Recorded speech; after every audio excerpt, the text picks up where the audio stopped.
And we're live. Good evening, everybody. Wow, Buddy Carafano, right on time. 7 o'clock. Well, 7 o'clock our time. On the hour, I should say. Kim is right behind me somewhere. She was in here just a second ago. We were trying to get started. You know what happens. We're a couple of minutes late, so everything didn't go smoothly. Uh, Windows started doing updates. We didn't shut it off on time. So last minute, kind of everything got kind of chunked up, but we made it. I'm here on time. Uh, so let's see what else is going on. Retired Inspector Bruce is here right on time. How are you doing? Good evening. Who else is here? I don't know. Everybody else has been here quite a while ago. Oh, D-Man's here. He came in a minute early. Uh, Mark Sauvé, he came up. Patrick Sullivan, Crashes Roadrunner Garage. All those people are early. So we're we're here with, I don't know, military and police cars. Did I guess everybody saw that thumbnail I have? Hey, Dougster's here. Good evening. That thumbnail I had was I think it's a 74 El Camino, not sure of the year because they all kind of look the same then. But that's the car that they chase the U-2s with down the runway when they're landing, and then there's a pilot driving that car going whatever 100 miles an hour or something. They catch up the airplane, and then they call out the time, or the distance, like they're calling out 10 feet, 6 feet, 3 feet, 2 feet, touchdown, and then the airplane stops, and they stop and they put the outriggers in it. So that's what they use those El Caminos for. That's pretty cool. And Mexican Spec says lastminute.com ad. Okay, yeah, it's 5 p.m. your time, and it's 7 here. Yeah, and you're here. It's at 2 minutes after, but that's close enough. So welcome, Mexican Spec, and crashes Roadrunner Garage. Kim's yelling from the other room. What do you mean close enough? That's perfect. Okay, Mexican Spec's here perfectly on time, and I don't know. Oh, I know. I was pressing it in here because the Windows update was it just I had plenty of time, except I'm sitting there watching Windows updates coming in. Just and you don't know how long it's going to take, so it's very stressful when you're on a time. Timestamp's not going to be on time.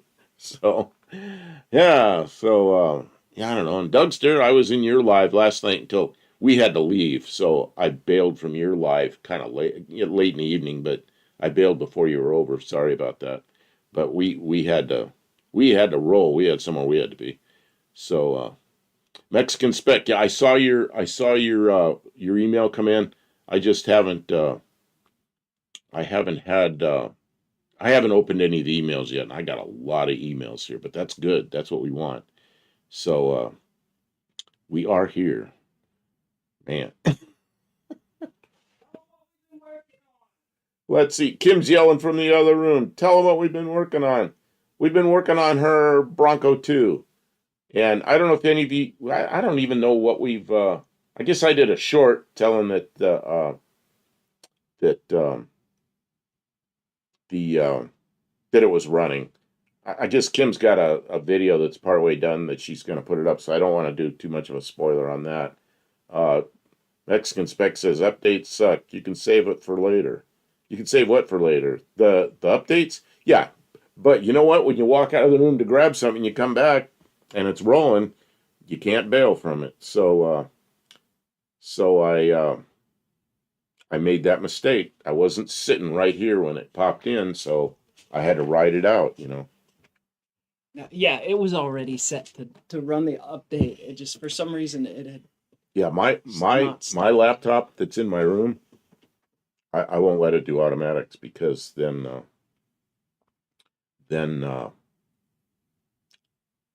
because it'll interrupt things. I don't want it to interrupt. Oh, the email. That's what you mean. You can save it for later. Yeah, I've got, man. I've got like 30 or 40 emails in there. On. Hi, Kim. Hi, Kim. You look nice. Hi, Mexican Spec says hit the like button like it owes you money. So what's that like? Real fast and run away? Is that like? I don't know. like it owes you money. Yeah. Not like you owe not like it you money. owe it money.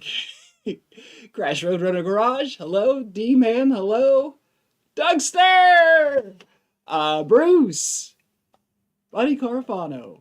Okay, so everybody who's here so far, because it's a small but mighty group, you all get 3 points for being the on-time crew. But since I was not on time, you get 6 points. Look, Barrows came in.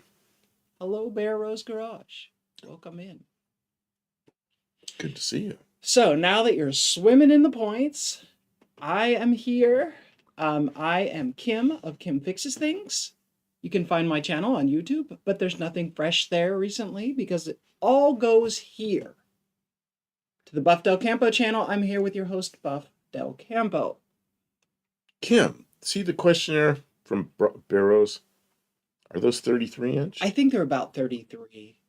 They're not listed as 33s. They're listed as 285, 75. Oh, I missed the ads. The ads came in. I didn't. Ads? Most of these people don't get ads anyway. I didn't kill them on time. So,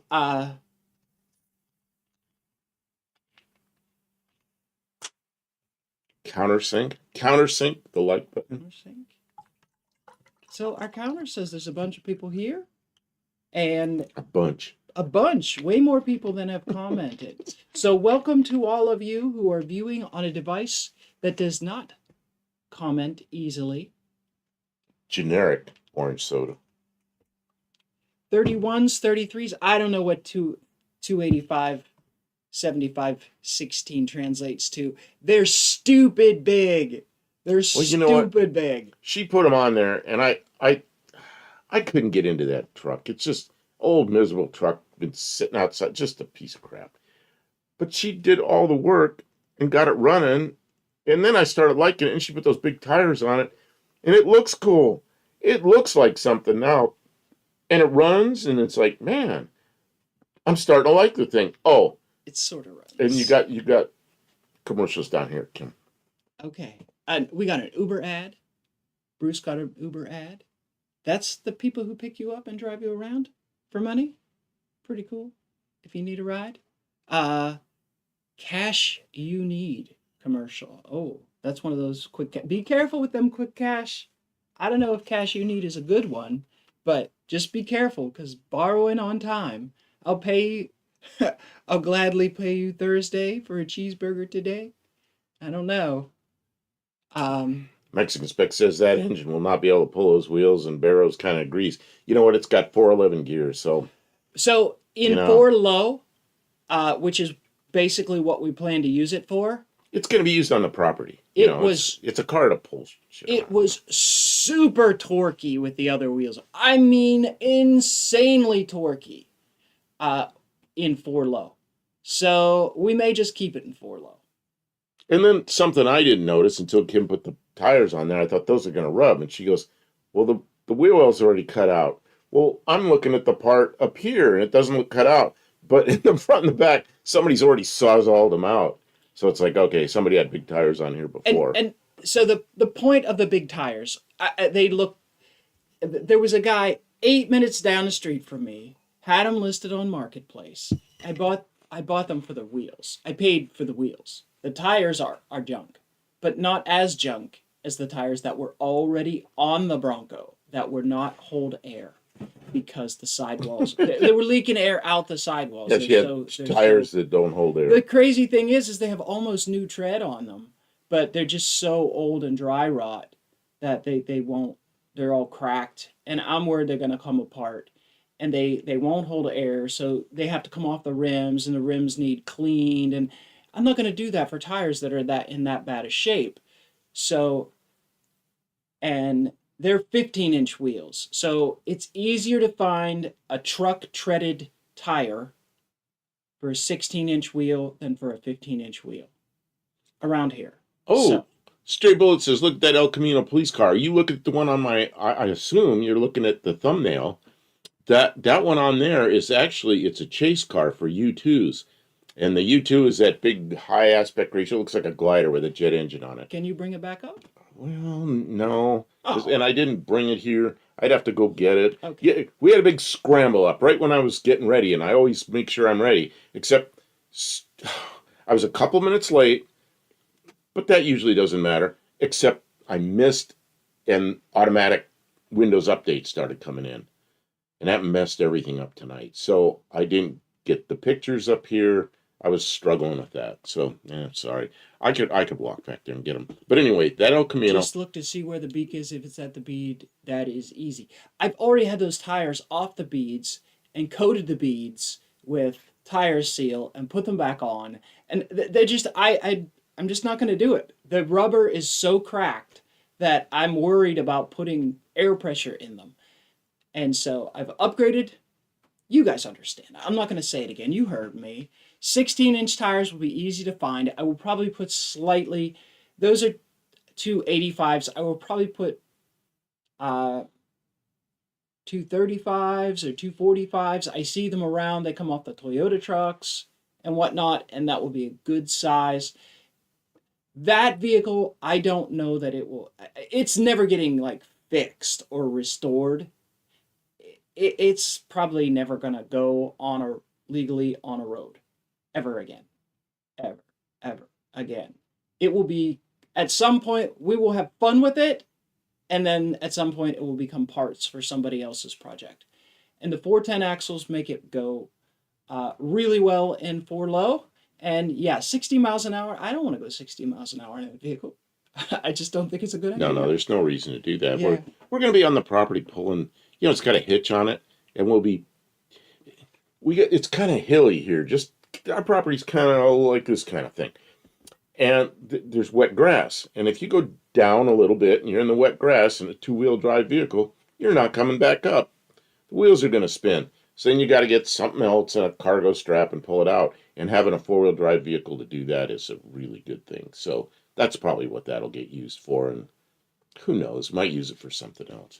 Stray Bullet says that El Camino isn't fast enough to keep up with the U2. Well, you know what? I think those had 454s in them, the ones they chased the U2s with. And they only have to, I mean, even a smog 454 will go, they only have to go a little over 100 miles an hour. So, I'm sure it does it. Barrow says, being a twin I-beam 4x4, it's pretty tough to do a suspension lift. Yeah, I don't think I'm going to invest that kind of money into it at any point. Like, it's really, really rough. The frame is not rusted, but the body is pretty roached out. And it was on fire for a little while. Get back by the firewall. There was the firewall. The of all firewall places was on fire. And yeah, I'm actually kind of surprised it didn't bust out the windshield, but luckily it was contained enough. Bear Rose is editing a video now on the pros and cons of the Ford Twin I 4-wheel drive and what to expect buying one from someone else. Oh, that'll be interesting. Because I was looking at it and it's, it's pretty neat. And who was it? Zip Ties and Bias Plies was just slapped together one for his son to mud bog in. So I watched a little bit of that. Rob's Rods and Streetcars is here. Welcome to the stream. Street Bullet says a 450 only had about 230 horsepower. Yeah, but those big smog motors, the torque was still there. I'm sure that thing would go 100 miles an hour, And a U2 isn't going that fast. It's big, high aspect ratio. It's like a glider with a jet engine. And when they come in and land, they're pretty light on fuel. So, they got to go 100 or so to go down the runway. So, yeah. Oh, retired Inspector Bruce says the U2 was landing and slowing down when the El Camino was chasing it. Yep. And retired Inspector Bruce worked out there on those airplanes, so he knows about them. Doug I forgot. You were at Beale. You probably saw those El Caminos out there, because that's about when you were there. I'm trying to download stuff, and I can't. My downloaders. What is wrong tonight? Every computer thing is not working right. Computers are not his friend tonight. They weren't being my friend either. Being an asshole. He's very impatient with them. Dougster says the twin I-Fords look terrible lowered. Unless you spring for the mucho expensive dream beams that make the lowered Ford look right again lowered. Well, we're not lowering it, so I don't have to shell out the money. And somebody said something about a body lift. I don't know if I want to be You any know what? higher up in the air in one of those Broncos. I think we're just gonna have fun with it. Those tires clear. We went through the whole They do steering, clear. everything. Don't hit a bump because I think if you have the suspension twisted, they'll all rub. All of them will rub at the same time. Stray Bullet says, why'd they use an El Camino? I don't know. Oh, because they put the pogos in the back probably because when they land, then one wing, it's a bicycle landing gear, so one wing hits the ground. So the they want to carry those wheels out there that they stick in the ends of the wings. That's probably one reason. But I looked at some of the cars they used back in the beginning. They started flying those things in 1956. So I don't know what they used in 56, but I saw a 57 Ford station wagon that they were using way back. And then the El Caminos and the earlier than the one I have up there, the 60s El Caminos they used, and then that style El Camino. And since then they've used little Fox body Mustangs with 5 speed, like the highway patrol cars, and they used what else? Recently Dodge Chargers, and the Pontiac G8s, the Australian car. They use those. They just use something that's got a good enough V8 that they could zip up to 100 miles an hour or so, and then they call out the yeah, retired Inspector Bruce says, yeah, they kept the pogos in the bed. Yep. So I don't know. They used them because that's what they decided to use. Yeah, being such a specialty use vehicle, they may have got to just take their pick what they wanted. Kim, I'm having an issue here with my computer. Can you watch the chat for a couple minutes while I try to deal with Oh, this? I don't know if I can watch. I'm gonna A reload. couple of minutes? I'm gonna reload my. Are you Uh, gonna reboot? no, I'm not gonna. I'm gonna try to do it without rebooting. I'm just gonna reload Okay. my browser. You ever have one of them days? It just doesn't go the way you want it Everything's to. it's being an asshole. Yep. Oh, and then I redo this, and what comes up? Kiwi's on. We're We're hitting each other. always up against Kiwi. Kiwi. Every Well, week I we're like up to against. watch Kiwi and Eags on at the same time. There's more people watching Kiwi than us. He's just more famous, and that's just the way it goes. Okay.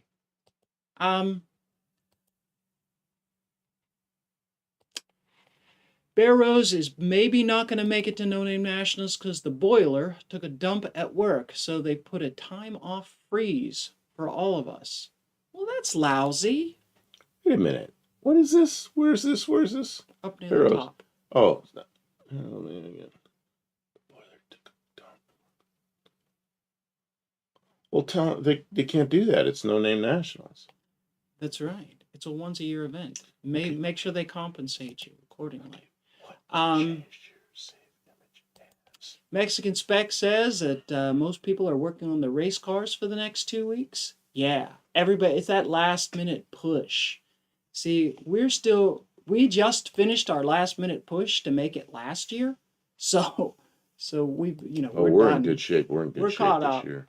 We have toys and things like that to finish hooking up, but the Bronco II is going to come out of the shop real shortly here, so we can do some wiring in his car maybe. I But do the last things we want to do to our cars, excuse me, is get the CB radios in there. And any of you that are going to be there, I guess everybody's kind of decided we're going to be on channel 11 as we come in there, and we'll use that around there as long as nobody else is doing that crazy stuff. So anyway, I want to get the CB radios in there. If I don't get them mounted or anything, I'll just set them on the seat. Magnet antenna. I've got an antenna on my car. We can use a magnet antenna on her car. So that's not a big emergency. It's just getting power to them, which is cigarette lighter time. Okay, I'm sorry, Kim. And I got something in my eye. Don't know what's going on. I'm all out of shape tonight.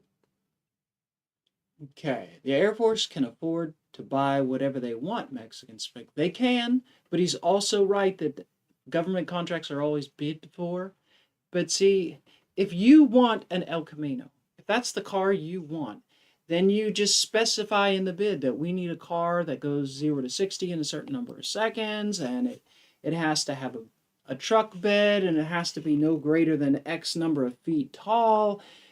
Like you can just basically specify that it has to be exactly like that, and then Ford would have to chop the top of an F-150 to be the right height, and you know what I mean? Like you could just screw everybody else out of the possibility to bid, and it's only a couple of cars. Yeah, it's So one or two cars. they're just like, it's not worth it. We know they want the El Camino and they're gonna get it. So Hey, Shane's here. Good evening. what did you eat for lunch, Kim? I have not had any food. Coffee. I didn't even have my coffee yet. Yeah. Well, we worked late, so we tend Yeah. to do that. And then I'm doing Oh, we're stuff. on the night shift. We're That's on the gonna be night the shift. hardest part of getting ready for No Name Nationals is be on a day shift. So I slept some during the day, woke up and went, oh man, I got to get ready. Dove through the shower and then started having computer problems. So, yeah. Tommy Hanlon's here from Dublin. Good evening. How you doing? Oh, it's Mexican. probably really late there. It's probably midnight or something. Sunday, I got the Bye for Cookie now, Monster Dougster. out.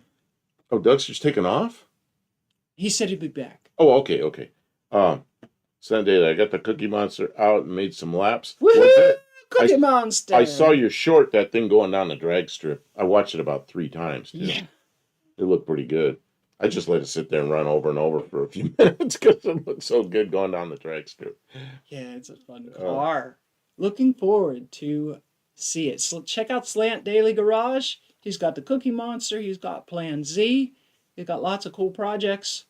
And we will see him at No Name Nationals.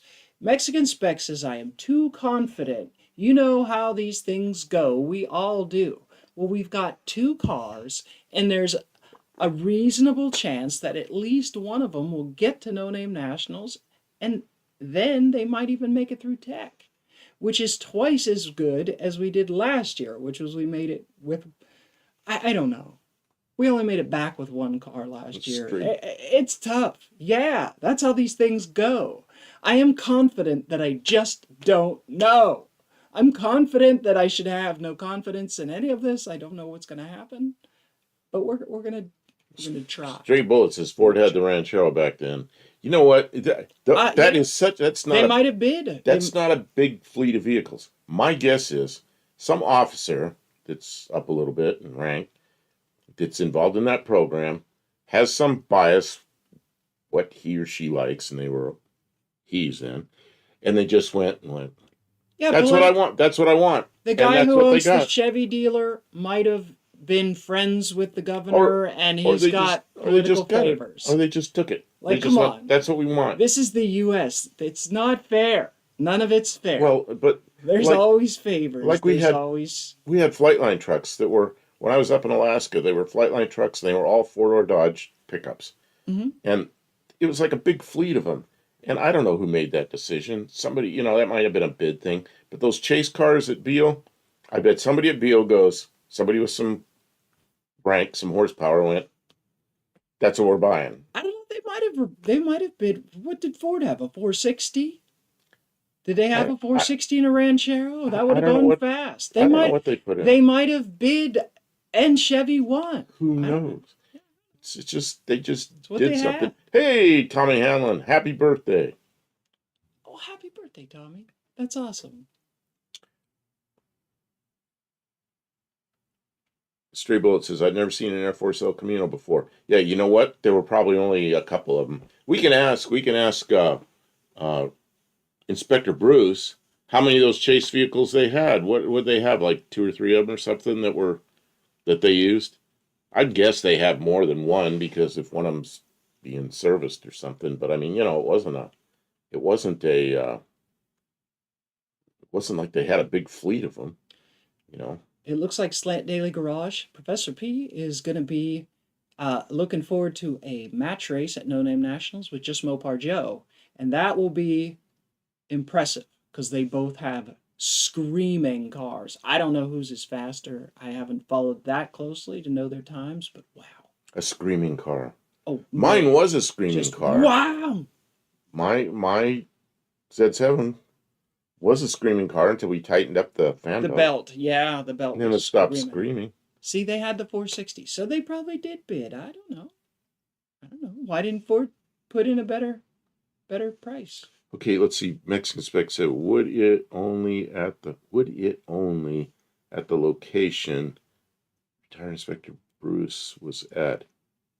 Yeah, they Was it had. only Well, you there? know what? I think if the U2s went somewhere, maybe I would guess they put a couple of chase vehicles in a back of some transport airplane and took them to somewhere else they were landing.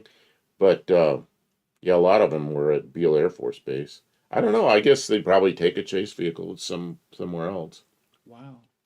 But it's not like, like the Air Force buys, let's say, pickup trucks or the things we used to call the bread trucks. They were step vans, and we used those on the flight line. Every base had the same step vans. They were all over the place.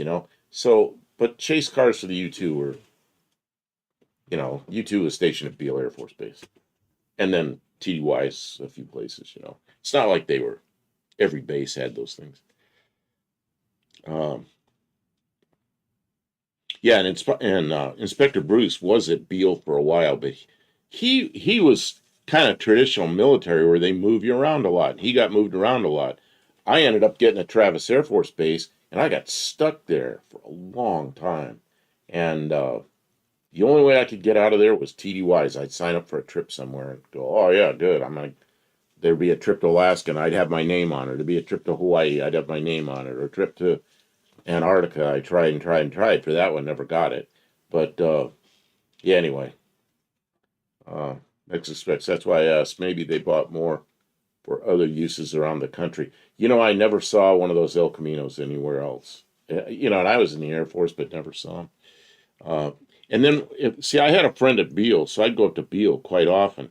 And whatever they were running down the runway there at Beale, it was always something weird. It was something we all thought was cool, like a Fox Body Mustang or El Camino. Or when I was there, it was El Caminos. So I remember those things.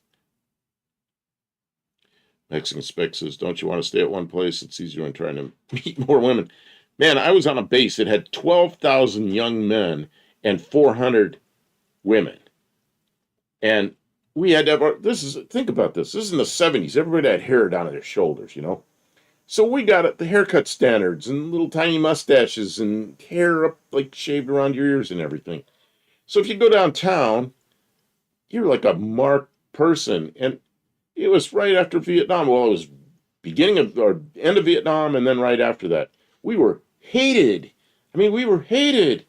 So if you went into town, you were just a marked man. You were not a good person.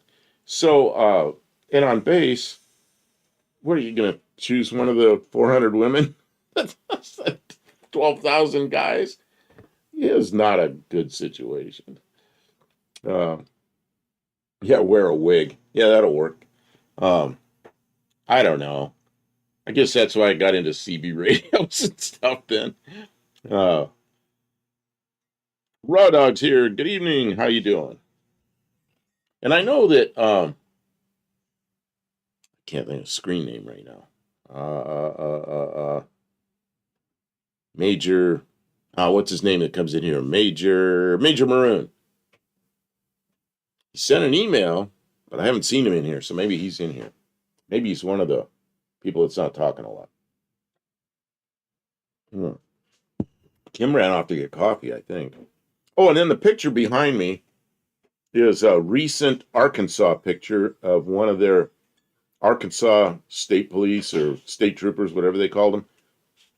Old Plymouth that looks pretty nice, and then a new current Dodge Charger they use. So,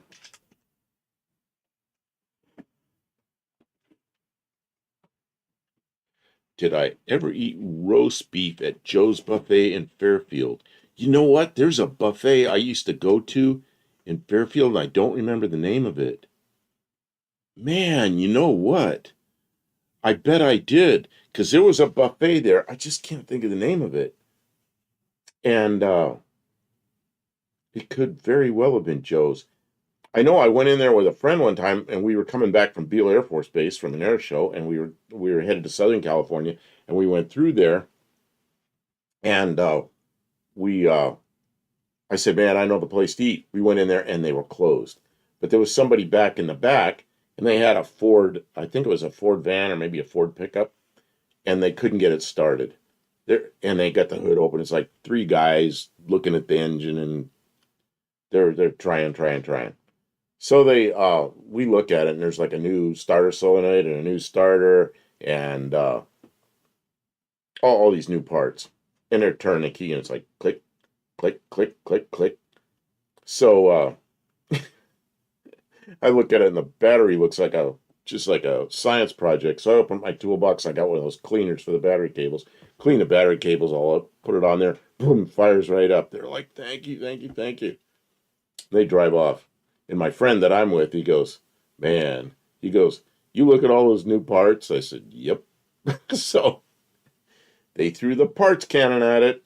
Didn't clean the battery cables. I remember that. That was behind, that was in Give the, away all the secrets and all the good junk that cars was, will get that was fixed. at the, I'm sure it was Joe's Buffet in Fairfield. That was a good place. Man, that was a good place.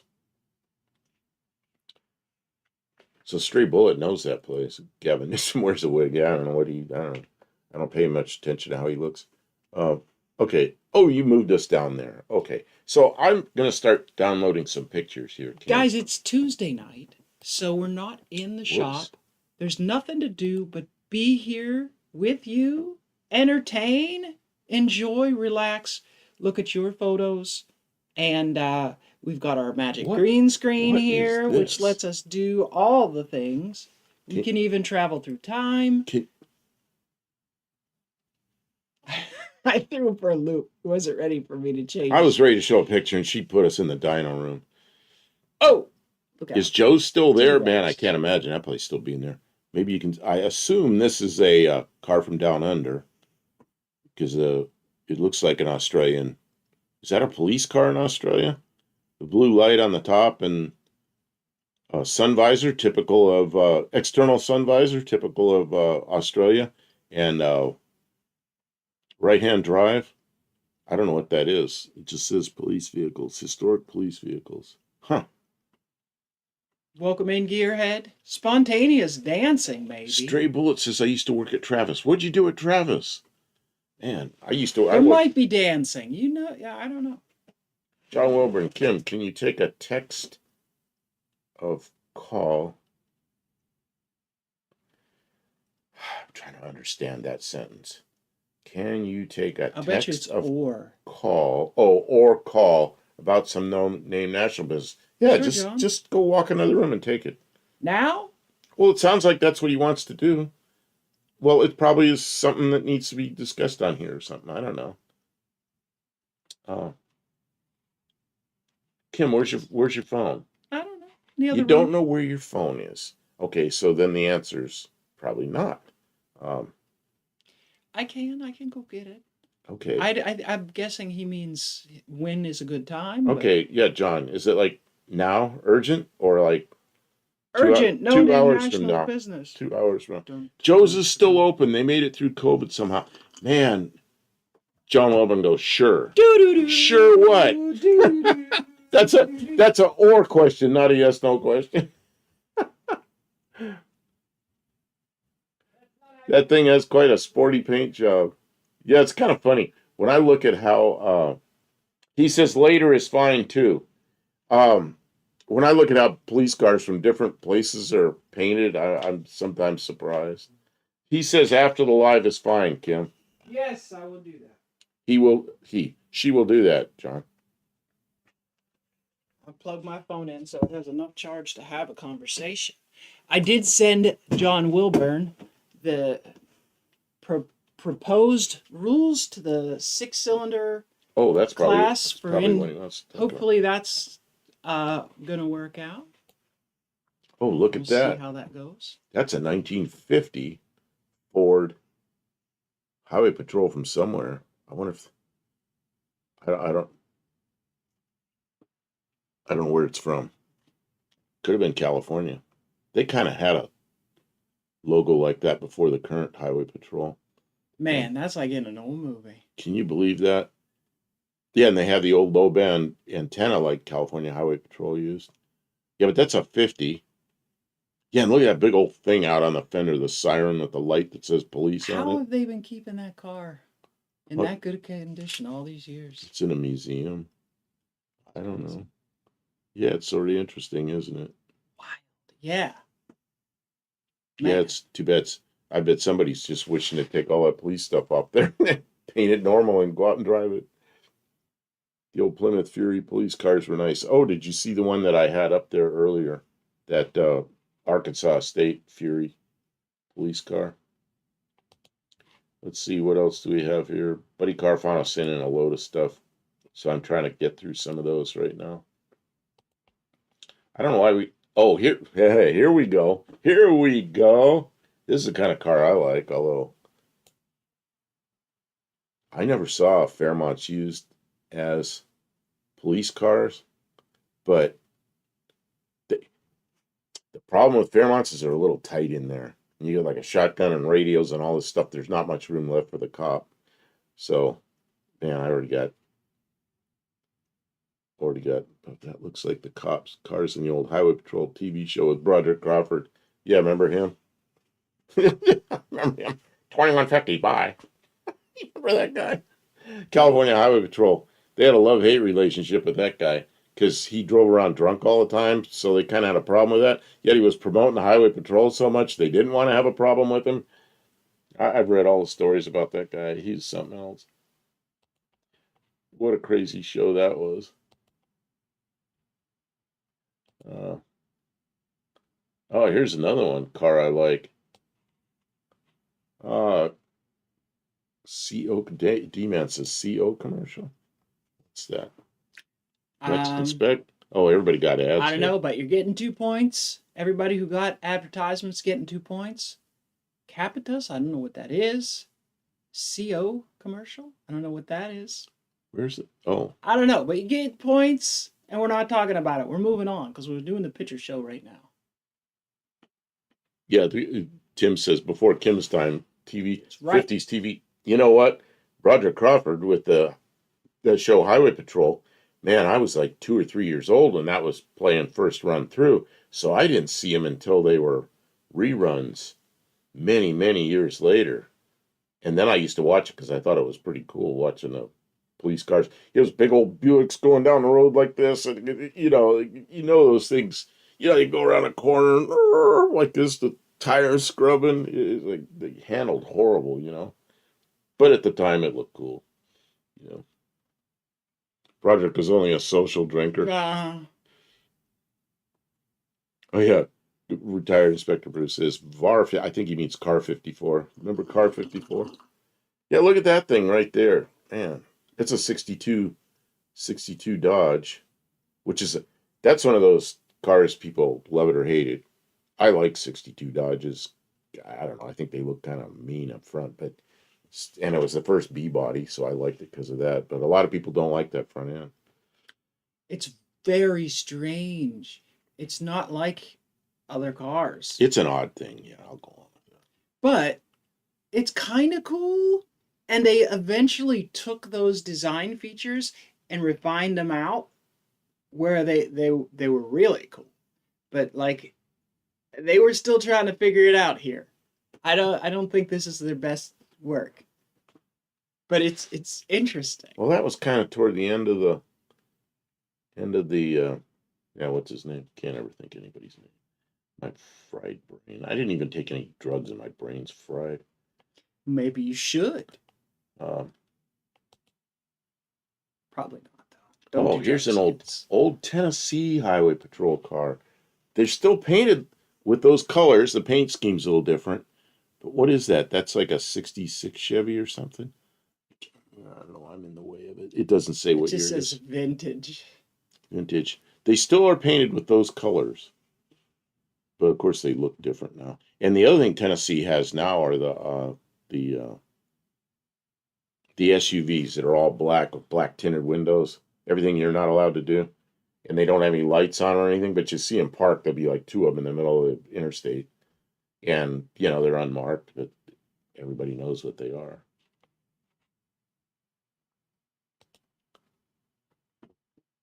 Yeah, 396 or maybe 427. Yeah, 427 maybe. I bet they were 396s were like everywhere.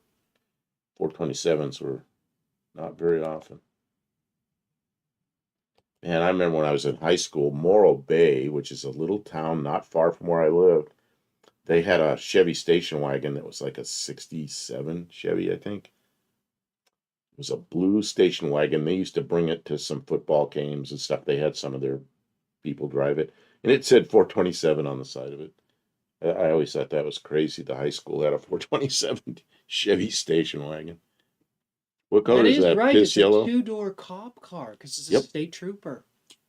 And Wow. I remember I always remember four-door police cars, but I know right when I started noticing police cars, they were going from the two doors to the four doors a lot. Yeah, God, that car, that picture is sort I of have a faded. I think it's more of a tan than I have a a yellow. picture. I gotta find it. I know a picture here. It is Barrows says, I married the frame, the 50 frame to an S10 front end. But that's when I learned that you use a four-wheel drive S10 without the front diff for the swap because the two-wheel drive, is too narrow. oh I didn't realize that the two well had see and different widths. further up there in the Yeah. chat, he had already said something about that car that he had a 50 Ford police car. Raw dog, it's we're doing law enforcement cars and military cars or but of course, if you send in pictures of your own cars, we'll show those. Always those, Let's see here. I'm trying to but find yeah, we're just talking about military and special use vehicles. somebody said something So about police, law enforcement. I am trying to remember. I think Kim, it's gonna find me a minute to find a picture I'm looking for. Is it? Yeah. I'm drinking my coffee. Well, you're gonna have to pay attention to the chat for a minute while I look for something else. They're not doing anything. They're cool. They're cool. Their ears can take a pause. They won't leave, or they will, but then they'll come back. Sometimes you just have to let it flow. Well, sometimes I know I have a picture and I don't know exactly where it's hiding. Well, you're allowed to look. Don't feel rushed. I don't know exactly where It's it's hiding. good not out. to get him rushed. He gets upset. Oh, I when was he really gets rushed earlier, and I'm still having a hard time coming down from the rush before the show because I was having trouble. Yeah, we're just, we're chilling. Do you guys have a favorite military vehicle? Because isn't it military and special use? Military and law enforcement. Yeah, well, I started off with the military on the lead-in. I think we're doing fleet, taxi, and delivery vehicles next week. Does that sound really? good? Yeah. Does anybody have an alternate or do people like that idea? Fleet vehicles, taxi and delivery vehicles? We looked at that boy, there's some crossover there because like that mail van that we did a short on a couple weeks ago, that's kind of a fleet, but it's also military. No, I guess post office is more a fleet kind of thing. We still have an hour and 18 minutes left. There is time. Oh, yeah, we I'm frequently rushed. go overtime. What happened is I got rushed, and then when I'm rushed like that, it's hard to come down from okay. scrambling, you know. Hippie Long says his favorite is the Jeep ambulance, like the ones from like MASH, those kinds. D-Man says I'm looking good, meaning me, and great job on the Bronco, great vid. Okay. You know what? It was a live stream that we got the Bronco running. And I have a video coming out about it, but it's going to take me a while. Because I started working on the Bronco in the spring. And I have hours of footage of me pulling the motor and putting the 2.9 into the Bronco. And then making that intake manifold. And yeah, so there was a lot of steps. I've been working on it. Like, it's been very much on the back burner because we wanted to get his car to be like a daily driver quality car, which is a long way from that car's been sitting in the garage, so it's in great shape, to now we're going to drive it all over the place. Like, you sort out all the problems. So we spent all summer sorting his car and my car and our little Jeep Patriot.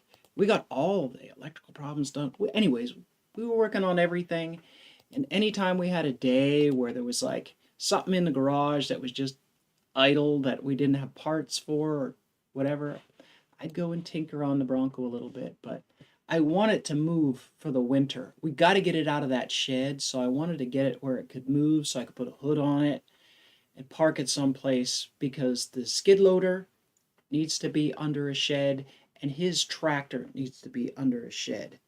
So, and the Studebaker is a much bigger project to get it to move, because I think it needs a clutch. At minimum, it needs a clutch. Well, Or it probably might not that even have a Studebaker. drive shaft. That Studebaker probably, yeah, drive shaft's leaning on the wall. Yeah, The so. the Studebaker will probably end up with that Chevy in it, I would think. I But don't know. anyways, we weren't doing the Studebaker, so I need to get one of the sheds cleared out before winter. So the Hippie Long Buff, part of your charm is the Wilford Brimley get flustered section of the show. Man, I'm I glad come you in- guys think it's charming. I come in here about a half hour early and get things set up, and then I can relax and I know everything's ready. But I had a phone call, so Yeah. I was about You don't 10 minutes. tell I the was story about again. well, yeah, so I was about 10 minutes late. Well, then of course, then things start to go wrong, and yeah, I got all get all wound up.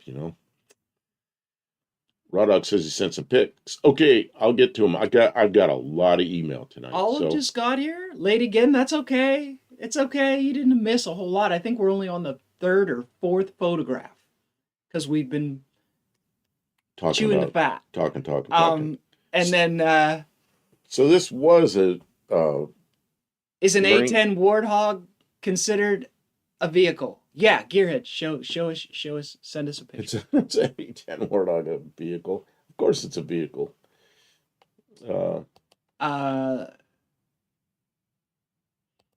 Mexican Specs asks Mean Street Mopar if he has a police spec diplomat. And Mean Street Mopar likes the 440 powered Dodge and Plymouth police cars. Yeah. Where's this? It's way up there. It's scrolled away by now. Well, I didn't. I'm reading and trying It's to okay. listen. I didn't really Just understand what you 440 said. diplomat Oh, okay. A 440 Diplomat? Yeah. Oh, I never knew they made those. for police use. Yeah. Really? I always thought they put 360s in, but I don't know. I think most of them got 360s, Let's 318s, 360s, that kind of thing. A10 is a tank with wings.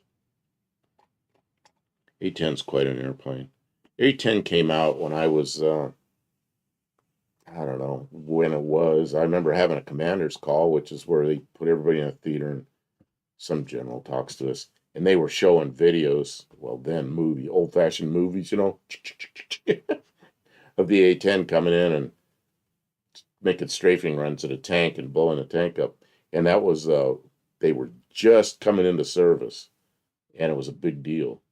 Geez, that's when I was in the military. That was 50 years ago. Mike says that's a TJ Hooker special. I trust that Hooker is a last name. We're not talking about women of the night. That was a TV show. I remember this. I was just making a joke. I remember that TJ Hooker was like a police drama.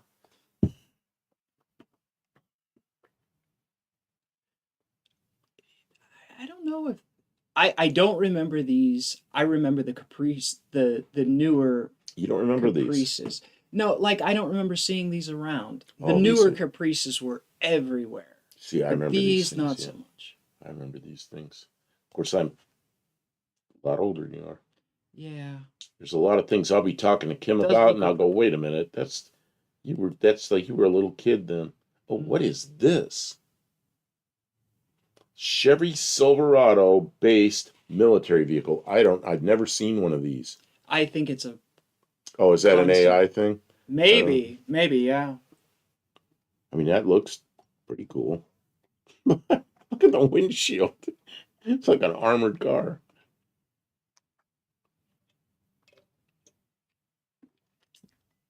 Yeah, William Shatner and Heather Locklear.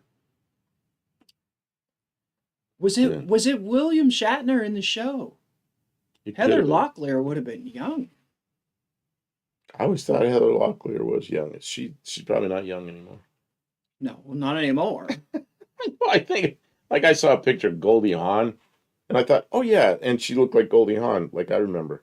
And then I'm thinking, wait a minute, I think she's older than I am, and she is. So I bet she doesn't look like that anymore. I think those are the new Hummer. No, no, that's not a real That's a vehicle. Chevrolet something. Yeah, somebody. Who knows? Yeah, a Hummer is a special constructed vehicle from the ground up. They would never use a Chevy Silverado because the explosion-proof armor that is the shell of a Let's see. I don't know. I don't know all the military stuff, but I don't. They would never use a Chevy Oh, Silverado. here we go. Look at that.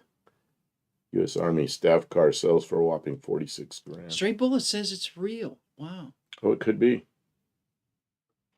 that's a what is that? Is it a what year Chevy is that? It's like a '57 or It is a it's a Tri 57. 5 Chevy. It is a 57. Okay.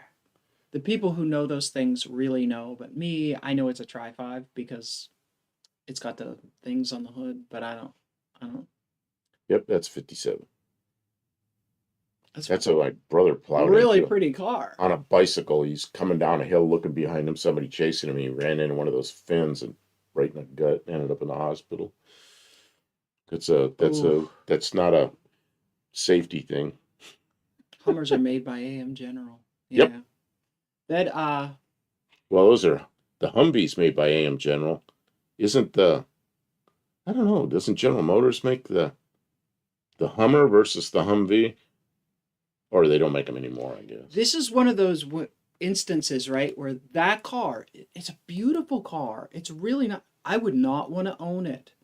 Like even if you like gave it to me for like a stupid cheap price, I really wouldn't want to own Oh, it it's too because, nice. And it's well, too historical. it's too historical. And I'm not military, so I wouldn't be wanting to drive an authentic looking military vehicle. It would turn everybody would. And it's like, oh yeah, I was in the military, right? And like, I wouldn't want to change it. So like, it would just be like, but it's really I appreciate it. It's I have too much respect for it to be the owner of it. Isn't that Mexican spec weird? says, is that real or a model? I don't think that's a model. No, I Oh, and think then it's it just the says way they that, clipped out the and it says picture. it's sold for $46,000. Yeah, I think I that's think it's just the way they cropped the picture out. It looks a little bit fakey, but no, that's a real car. Hippie Long says that's not a real 57 no chrome and war cars. Well, that's not really true though, because like all the Air Force cars, they just got them and they were painted. When I was in, it was a dark blue, but they didn't overpaint any of the chrome. Now World War II was different. You had things like this. This picture came up. World War II, they did that kind of stuff because they wanted the chrome. Chrome was in a shortage, and they chrome things like oleo struts, and there's all kinds of industrial chrome that make things work and seal well and everything. So they were really conserving all those kind of products. Yeah, look at that thing. It's a what year? 40 Pontiac. Yeah, that looks like a World War II car for sure. That is cool.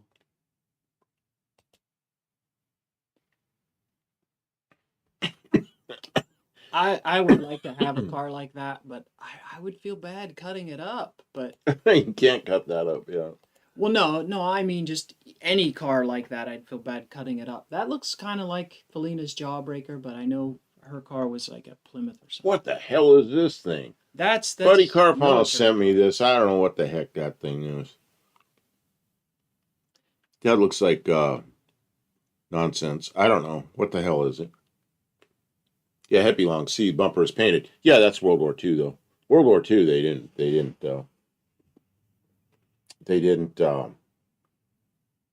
they weren't putting chrome on anything. They weren't even building cars. The but like in the 50s and 60s and 70s, they just left. Like when I was in the Air Force, there were 67 Chevys everywhere. The security police drove them. They were flight line officers drove them and everything. They had all the chrome on them. They were just Stray painted Bullet blue. says it's a light duty vehicle.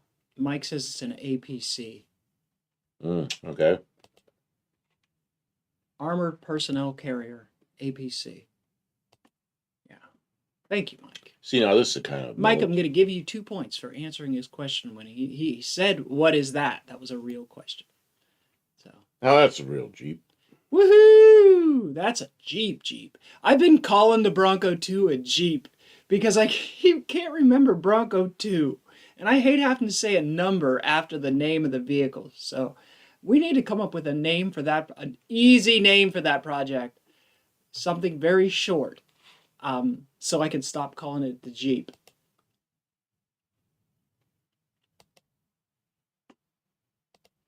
I'm going through these pictures pretty quickly. Oh, what is this?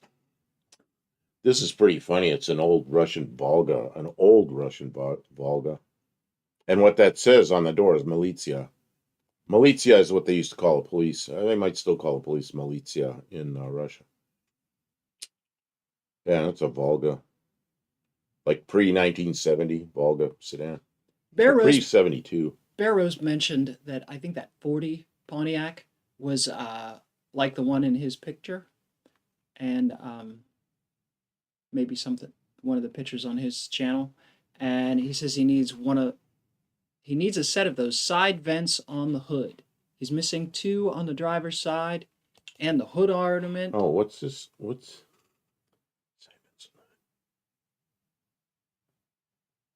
that a 40 Pontiac or 41? 15, one of the few that's stayed in limited production. You know, whoever sent that, see if I can find it again. I got a lot of tabs up here. This one. It says it's a 40, but that doesn't mean it is. That means whoever put that picture up thought it was a 40. I really don't know. See, and then up on the top of the fenders, it's got those little military lights that are really dim lights, like Jeeps had in World War II. I mean, that's definitely World War II era military car. But then it's got license plates on it that are what, from England, I think. But the driver, it's a left-hand drive car, so I don't know. It's kind of a mixed up thing. Who knows? And then somebody put amber lights down below. Looks like something down below the bumper. That's not stock, but the yellow fog light, I bet you is stock, but those amber lights down below is probably something to make it locally legal. And then look at the things on the fenders so they can see where the fenders are.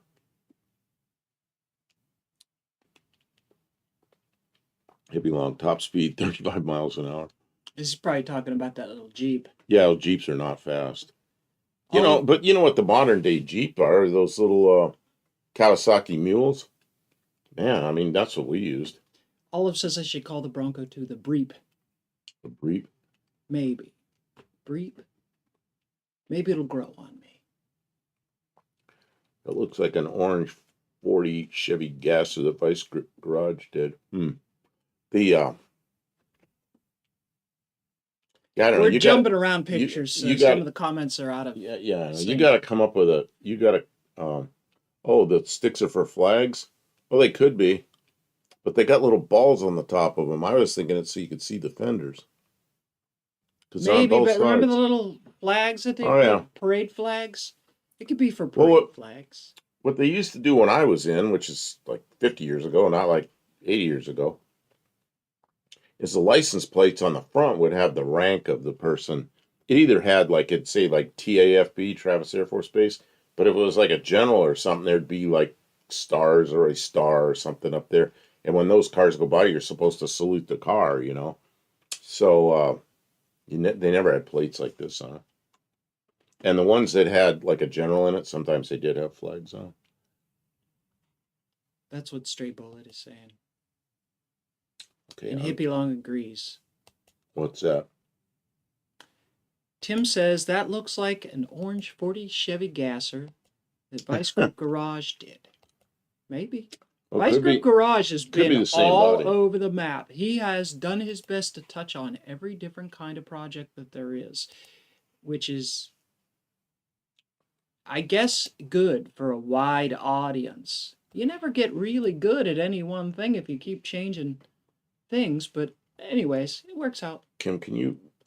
It's If a I little zoom, bit of a fuzzy picture, isn't it? yeah, Mexican Spec sent it in, but it's not a super good picture, but it's because it's tiny, and when I zoom it in, it starts to fuzz up. Dodge. What is that? A Dodge Aspen Well, police car? I don't know what they had. It's something in Mexico, I guess, It looks like an Aspen front end. but they probably call it something else It down might there. be a Volare. Plymouth Volare. Yeah, but I bet they call it something else down there. If the picture was a little sharper, I could tell you if it was a Dodge or a Plymouth Mexican Grill. Spec says Chrysler Dart police car. Okay. But that in the US that body style was the Aspen Volare. And then the grill changed depending on whether it was a Dodge or a Plymouth. A Span or a Huawei. Yeah. Colby Queso's here. Good evening. They're Darts in Mexico. Aspen's here. Oh, the rubber bumpers on the corners are cute. Yeah, I've never seen those. Oh, the little, like little. They I look like wonder what those they are look like for. suspension bumpers. Rubber baby buggy bumpers. And then this is also from Mexican Spec, so I assume that's. I can't read what it says on the door, but I assume that's Mexican police car. Got those hubcaps I like. I like the wheels and hubcaps on that. And that is almost surely a Diplomat. A Dippy? 1982, it says on the side. It's a Dippy. A Dippy Dip. A Dippy Dippy Dooby Doo. A Doobie Dip. What the heck? That's a Duster. Duster? Is They it not a probably called it Duster? something else. I mean, that's definitely a two-door. Yeah, that's a. These are all from Mexican Specs. I assume they're Mexican police cars. A Dodge says- Dart also. It can't also be. No. They're all gonna laugh at you. Oh, look at this. That's too fuzzy, but we get to see it. Look at the front. Yeah. Oh, Were I the better make scoops on the hood? Yeah, that's a really bad So they picture, can be but it gives you an fast. idea. I guess move us out of the way. There you go. I'm not gonna leave that up very long because it's so bad looking. Yeah. Do not attempt to adjust your screen. This is all the better the picture really is. Mexican Spec. That was a Super B As a pursuit car. Yeah, see, it's got the hood scoops and everything. That's crazy. No Look at the way. wheels. Mexican Sex says the K cars were also darts. They just called everything dart. They just gave up. They were just like, it's a dart. Dart. That's a Dodge Dart. Here in the US, I don't know why. Oh, they here have we go. So many different names. A 55 Ford. Look at the thing on the roof. It's the siren and a light facing forward. That's an old Mexican police car. That's amazing. And then a newer one next to it. Thank you for sending pictures. We Yep. appreciate it. This is cool. We're having fun. V8 4-speed for the highway patrol. Oh, nice. Wow. One thing about Mexican uniforms, they always have a really good-looking uniform. You know, it's not sloppy at all. No. Oh, that's the reason for that, Kim. Car manufacturers could only have 3 models to sell per year. Calling different cars Dartman, they could sell more cars. Oh, okay, so they could actually have more than 3 cars, but as long as they call them the same thing. That's crazy. Really odd regulation. Why did they make that regulation? Was it just to simplify things, I guess. But yeah, here they had every million models, and the different manufacturers had different brands with different models that were all the same darn car. You know, they'd have different headlights, so you could tell that they were different brands, but otherwise they were the same car. And then I haven't seen him in here tonight, but he sent uh, uh, email. Is Major Maroon. Oh, Well, maybe do you skip want to? it for Do you want now. to? Do you want to tap out of the What's wrong? commercial that's coming up? Oh, try. Fine, Hey, or you we could guys, leave we're it. Or we could skipping the leave it. commercials. Cutter Down Garage's Project Crawford. Yeah, he had stuff like that. To make Mexicans more miserable, probably. Maybe. Well, Maybe that's why. this is just something funny he sent in. I don't know. Should I save it? What is it? It's I don't know. Yeah, but bring that up. That's nothing. We'll go back and This do it is again. something that we used to see all the time. I remember man. listening to the commercial. We'll paint any car, any color for $29.95. Earl Shive. Yeah, I remember this. Oh, and he called it diamond gloss colors, and they were not glossy at all. Stray Bullet. Our governments like to make us miserable. They do their best. They want to keep us in our place. Anyway, that's just kind of an interesting thing. Off subject for tonight, but it's kind of an interesting thing. 2 points for you, Kim. Oh, I got points. I don't know why, but I got. You get points? They're giving you points? Something, and I got. Oh, I get 2 points for skipping the ads. Yes. Okay, here I've got. Okay, who is this? Oh, this is Gearhead. Even the USA killed the demon name in like 73. Yeah, how dare you name a car something satanic? So controversial. Where is the picture? I downloaded. Oh, here it is. Gearhead sent this in. Oh, I thought it was a police car on the thumbnail. LAPD racing team. It looks like it says lard. Lard. Oh, man. Cut her down. Did the skid steer put in work today? No. No. No, we were up but too it late. Could. We were up too late last night working on the Bronco, and we just finished really the skid middle steer of the night. Is mostly fixed. I have 2 gaskets to replace.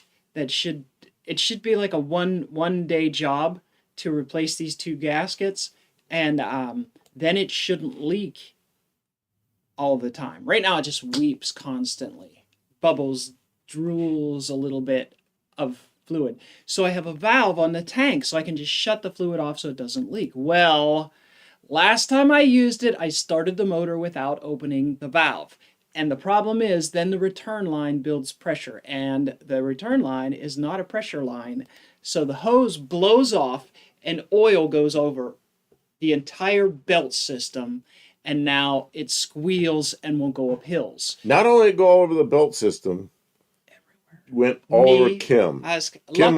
Kim took a shower in hydraulic fluid, and she came in here and she's flipped out. I was pissed. But luckily, it wasn't hot oil; it was cold because I had just started the machine.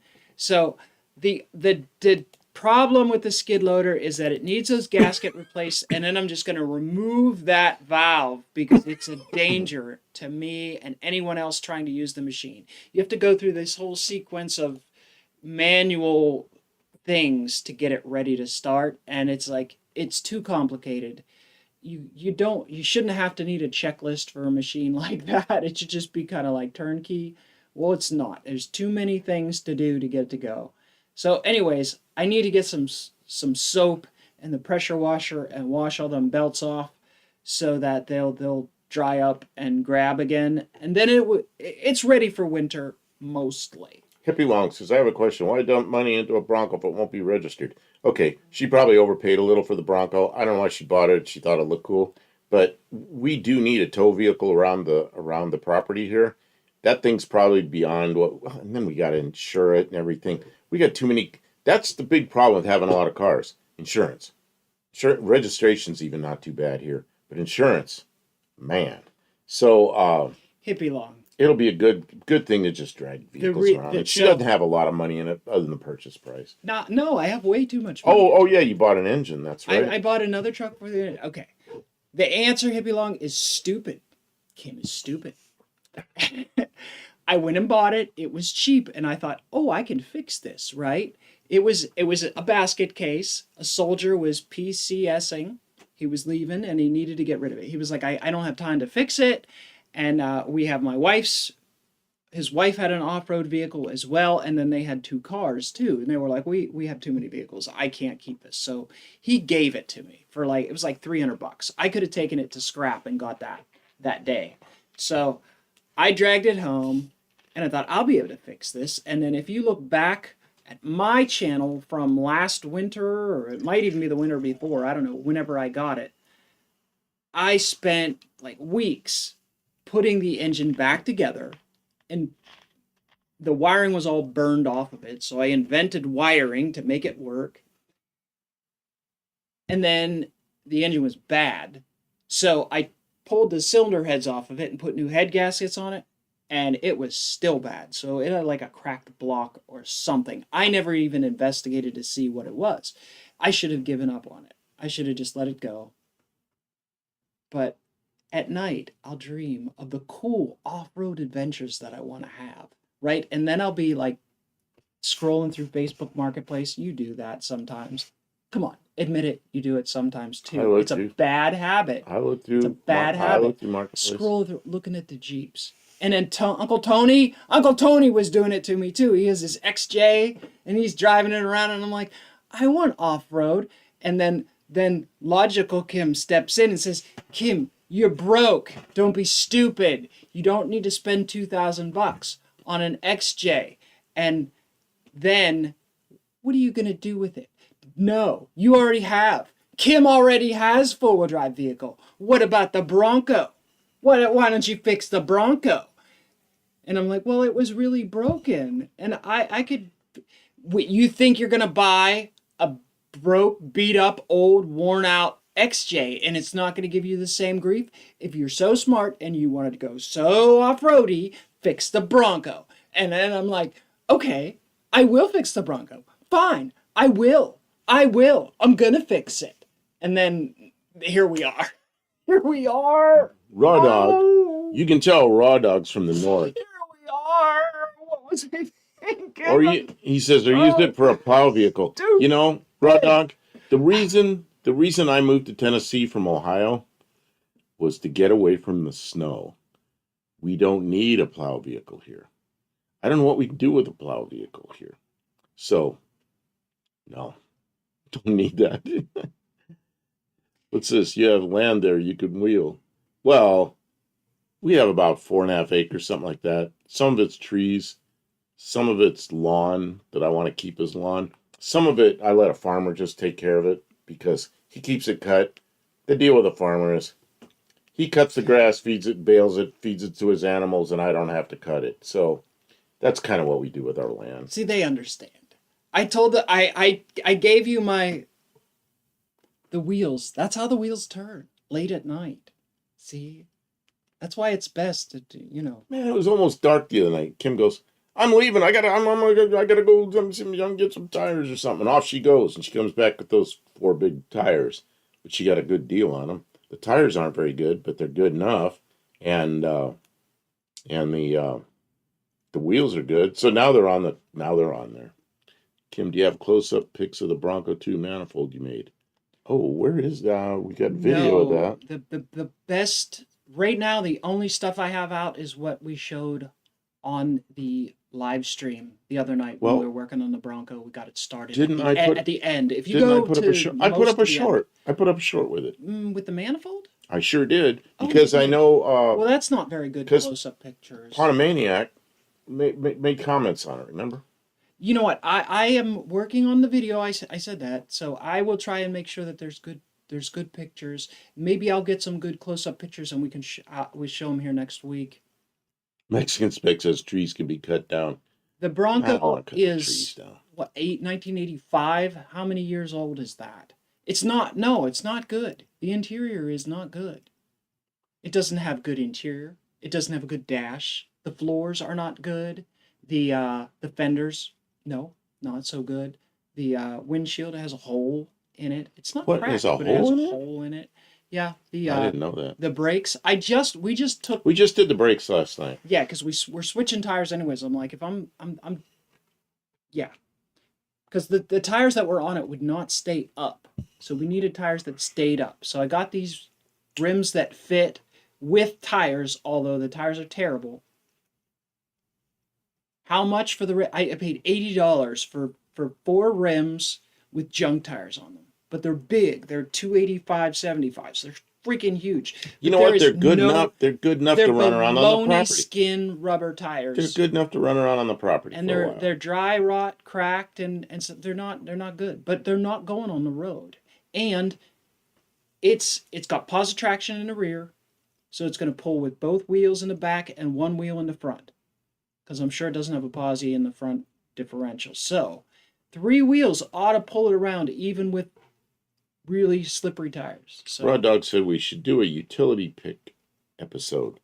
What do you have lined up for the next few weeks? a what?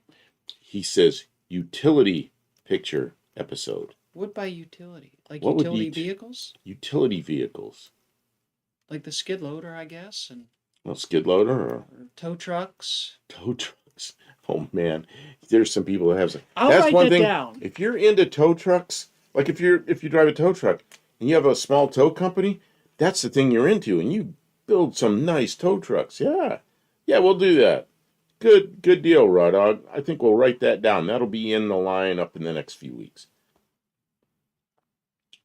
Cutter Down says, I put chains over my bald tires on my Jeep XJ, but tears up land.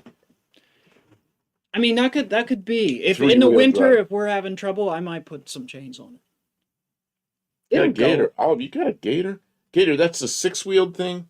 We had a couple of those 6-wheeled things out there at the test site, but mostly we had, I just said it a little bit ago, Kawasaki Mules. That's like the modern day Jeep. You can put a couple of people in it. You can put toolboxes in the back, go out on the flight line, drive around. It's just perfect. Yeah, that's actually perfect a little- really very perfect little specific, vehicles. but kind of cool. I'll bet you if you guys dig, you guys are really good at digging up some cool pictures. So I have Gator, tow, mule, utility vehicles. Yeah. That'll be a good topic, but not for next. I don't know. We'll, at the end of the stream is when we always decide what we're going to do next week. So we have a couple choices. We'll pick. Cutter Down says, I have 5 tow trucks. 3 I invented and built the bed. You know, Nice. when I was, I don't know, 17, 18, 19, I worked part-time at a place. It's an old guy named Martin. Martin's Towing in San Luis Obispo, which is long gone. He passed away 20 years ago or more. But all his trucks he built. And they were all his own designed bed. And yeah, they had levers with clutches and everything and tow plates that came down. And I learned to operate them. And I drove those things around. But I heard he had an employee in there, who's a couple of years older than me, a full-time guy. And old Martin's on the phone with somebody, and he goes, I've got 12 trucks here. And the guy that's working with me goes, yeah, 3 of them run. And I was kind of laughing because I'm thinking, yep, 3 of them run. but he built all those beds, and they were, they sometimes 1 or 2 would run, and another time another one would run, and this one wouldn't be running, but they were his own design, his own built tow trucks, and he made a business out of that, you know. I was really lusting after potentially a tow truck, but I had to Oh, I love old I had tow to be trucks. sensible, and we have dedicated a lot of our money and finances and attention towards getting the vehicles that we already have into a better place. And this year we've done really well with that. The Jeep, the Zed sled, my Dart, the Do you have to skid get up? loader. We've got a lot of things better because we have held on to our money and used it to build up rather than just acquire more stuff. Do you have to get out and lock the hubs on the Bronco? Yeah, they're locking hubs. Can you write down here, like in parentheses or something, so I remember it? Yeah. Holmes 480. Yeah, that's a tow truck. It is, but it's a certain tow truck Okay. that is a very useful one, and that's the one you're going to look for when you start buying it. You see I saw a Holmes 480 bed on Marketplace. And Is I'm that like, the one with the hydraulic thing that goes out? in the no, back? it's got twin booms. Twin booms. Yes, you can swing them around. Does anybody watch A foot- Matt's Off-Road Recovery? He's got the world's largest I don't know. off-road recovery tow truck. I like watching Matt's. I watch Pepe's. Pepe's in Oh, that's what the super big ones. Southern California. That guy's great, man. That'll easily be he's a a whole young night. guy. I think his father started the company, but he's a young guy that's just got a handle on it all. And I've watched him do some amazing recoveries. Yeah, Pepe's Towing or whatever it's called. It's Pepe's Recovery. I don't know. Pretty cool. Olive says with the Bronco and the Bobcat, but the skid loader, that will be pretty well set up with both of those working. Absolutely, and that was the plan. I tried to think ahead this year. I said, what problems did we have last year? One of the problems we had last year is it got cold and damp, and the yard stays wet, and getting projects in and out of the shop was a real problem. The shop is downhill from the road. Not a lot, but enough. So if you go down to the shop in a two-wheel drive vehicle, You're stuck. You're not coming back out. I've been sitting there in my van, put the van in drive, and just touch the gas, and both back wheels are going like this. Is just sitting there. It's going, oh no. I had my Mazda one time before Kim was here. I had my Mazda, 2 tow straps hooked together. Had the Mazda up by the street, and I had my van stuck down by the shop. So I hooked the Mazda the Mazda's front drive, but it was up at the top of the hill. So I got it hooked with a couple of tow straps. I put the Mazda in drive with the brake off and got out of it. So it's pulling just a little bit, but it doesn't move because the van's heavy. So I get in the van and I put it in gear and start to give it a little bit of gas. And the Mazda, with nobody in it, is pulling me up out of the driveway. And it worked, but I'd rather not be doing that. There's days where I got to drag him out of his room. I need you to put pants and shoes on and come and help. I can't do this myself. And then he tells me stories like that. I don't do crazy stuff. The other thing was that I did. Cutter Down says his truck is not the largest off-road truck. No, it probably isn't. But he says it is, and that's just his. Oh, Tim says he probably doesn't say it anymore. Okay, I'm not looking at my email. I got to go back to my email because people are sending pictures and I'm not paying attention. I know. We'll get to it. Okay. Tim, thank you for sending us a picture. I got a whole ton of email. Okay. Oh, I thought you already knew you had some. Oh, I had some, but I got a whole. Oh my God, what is that thing? Oh, I remember those things. That was all the rage. Those track vehicles. Oh, I like that thing. Let's build one of those. Cutter Down Garage says the largest one was at my job. It was a Payloader 350 based New York City Sanitation Staten Island landfill. Fresh kills the Guinness Books. Second largest can be seen from space. Oh, geez. Okay. This is Ripsaw. who sent this in? Gearhead. It's painted up as military. Is it actually military? There was a company that was making those things. They're super quick track vehicles. Well, that just looks like fun, but that's just going to be nothing but. Light if I got that thing, I am going to get in trouble. You'll see me out some road with a police car behind me. It's like, what are you doing with this? Well, so the other thing that I did for the shop was it used to be you had to come out of the shop and make a quick right turn up the hill, which was a problem because it was really not. So you had to make the right turn because there was junk. So I took the time when the skid loader was working. I dragged junk down the hill. I pushed all the wood and we made a bonfire. And you can now pull, we have like a runway. You can pull straight out and keep going straight. Keep going straight. And the grade away from the garage is much more gentle. And unless it's super muddy, you can get out in a two-wheel drive vehicle with not too much trouble. But when you cut right and go, it's a lot steeper grade. So, and that pile, you said that pile had kind of always been here. That pile was there when I bought the property, although it got bigger because that's where I kept. Because that was where the pile was. Well, we moved that pile because it was problematic. Oh, now we can go through there. It's nice because you don't have to make a sharp turn coming out of the shop. You can make a wider turn. And then we can stage vehicles. So, like, if we have a vehicle that doesn't run, but we don't want to work on it this week, we can push it out the runway and leave it out there and then push it back in with little or no trouble with the skid loader easily. But sometimes the two of us push a vehicle out. So, and it's sideways, right? But it's sideways level out. So it works. It works. We're constantly making things better. And we have more and more room in the shop. Every week that goes by, we try and make things a little better, a little more organized. He gives me grief because I don't always put the tools away. She never But puts tools I away. give him grief because he never throws anything away. And so I'm forced to sort through things and try and figure out what's good and what's not. And part of being a hoarder, you keep everything, but you'll have everything. Anyways, we've stopped acquiring so much stuff. I only order parts for projects that we're actively working on, and that's helped. We're working on it. Inspector Bruce sent in this Yikes! Rat Patrol picture. Remember Rat That Patrol? looks like it would hurt. That's a total Oh, stunt. it's great until you hit. Why, you're trying to hold a gun? Like, no. When you hit, then the gun goes crazy, throwing bullets all. Okay, here we go. A Gator is a killer looking vehicle. I saw one of those like 6-wheeled things on Marketplace. I wanted to buy it, but we are in a not acquiring more broken things mode. It gotta be tough. It gotta be tough.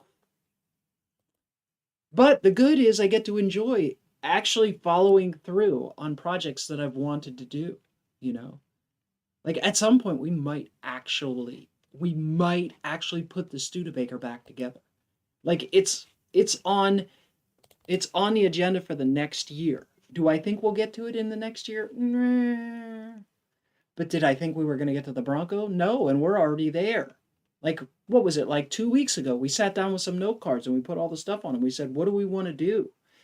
And we wrote down, I wrote my top 3, he wrote his top 3, and the Bronco was there. I thought it's either getting done or it's getting out of here. I'm not going to just keep tripping over it. And it was on there 2 weeks ago, and now it's in the shop. So it feels good to make progress. Bluebird says there's a guy that shows up to autocross is putting a 50 Ford body on a 90 Mustang Cobra convertible frame and drivetrain. For autocross? Well, that's gonna be probably a pretty good handling 50 Ford if he keeps the Yikes. weight low on, but it'll sure look funny because it'll be going like crazy. Yeah, it'll be a Fox body 1950 Ford. Olive talking about a tan. I could use a tan. I am still white. It's late summer and I have no tan. We are gonna burn at No Name Nationals because you're paler than me. Okay, Raw Dog sent a lot. I know of that's pictures. not what you meant, Olive, but I'm not sure what you meant. Raw Dog sent a lot of pictures. I'm downloading them. Did Raw he? Dog. They're just generic pictures, though. Thank you for sending pictures. I'm downloading them. It's just taking me a minute because there's a lot of them. Olive says a little four-wheel drive like your Bronco can really do about everything the Gator can, Kim. It's okay. Oh, yeah, it'll do stuff. It's probably not quite as agile as the Gator, but it's pretty short. It can get in and out of spaces. He has a really hard time getting in and out of it, especially now with the taller tires. Yeah, we're going to need to It's up there. We're going to put some little tubing running boards or a something. A big handle so I can and get a in and step out of it. so he can get in and out. It's hard for me to get in and out of that thing. And power steering. Yeah, although I can steer without power steering. Power brakes. I mean, we were doing just bleeding the brakes last night, and you get done now. How does the brake pedal feel? Well, the engine's not running, so I could tell it had good pedal, but it doesn't feel very good. It'll be fine. It'll stop. We're not going to be going 60 miles an hour. Well, is there no power booster on that thing? It burned. Oh, the power booster's burned. It was damaged in the fire. Yeah. Yeah, I took it apart. That was one of the ones I took apart. What the hell is this thing? Something Raw Dog sent in. What is that? It doesn't say. It says image 0. I don't know, but it's got copyright stuff all over. Okay, we got to get rid of the copyright stuff. Okay, I don't know what this is. Something else he sent in. Gator's got nothing power. I think in 4 low that the Bronco will What's this? Gator's. Real hard. Oh, Gator is like a 6-wheel thing. Can you look up Oh, we're gonna do utility vehicles later. We'll do the Gators then. We had a couple of Gators out at the Yuma Proving Ground, and I don't know why they bought those things for us because the Kawasaki Mules work so well, and we just use them for little get around cars. But the Gator was like an overkill, and it's just flat rock hard desert. It's like we really didn't use it to what it was made for. But it was like a little pickup truck. It was okay. World War One armored cars. Okay. Oh, look at that. Yeah, and it's like what Barrow said earlier. It's track vehicles are great till you throw a track. Oh, I don't know what that is. That's not a vehicle. Peerless Straight 8. Police patrol. Holy moly. Back when they first had police cars. In vaudeville. Nice. That's a odd one. Okay, so that. Oops, what is that? There's more. Oh, geez. What's it say on there? I can't read it. I was looking for a date on that. Yeah, there's some. Okay, let's see what other pictures I got in. I got more emails. Buddy Carfano. The crazy thing about those old cars, right, is Oh, the here's what I read. technology was still very young, but they had chrome. They were like, we're going to chrome a bunch of stuff and make it look fancy. Like, we don't really know how to make these engines. We're like a flathead engine, but we're going to chrome the snot out of all of it. Like, wow. Like, we're going to put shiny paint on it. Fancy wheels, wooden spokes, but like This just doesn't look right, but I guess it's okay. this is a State Trooper Camaro. Yeah. Mm. Can you imagine taking somebody in prison? Where are you going to put them? I guess you call another car. Trooper cars are just for pursuit. They don't arrest people and call for backup. Call for the paddy wagon. The paddy wagon. Yeah, they used to use paddy wagons. Some places might still use them. I don't know. And here, Tim sent stuff in. Well, he says, nickel plating. how many exhaust pipes have you seen from 1986? These original mufflers. Okay, so this is Tim's. This is Tim's truck. Tim's own truck. He was underneath it working on fuel lines for a long time. And there are the original mufflers. Out zoom a little bit, maybe. I don't know. Maybe that is zoomed out.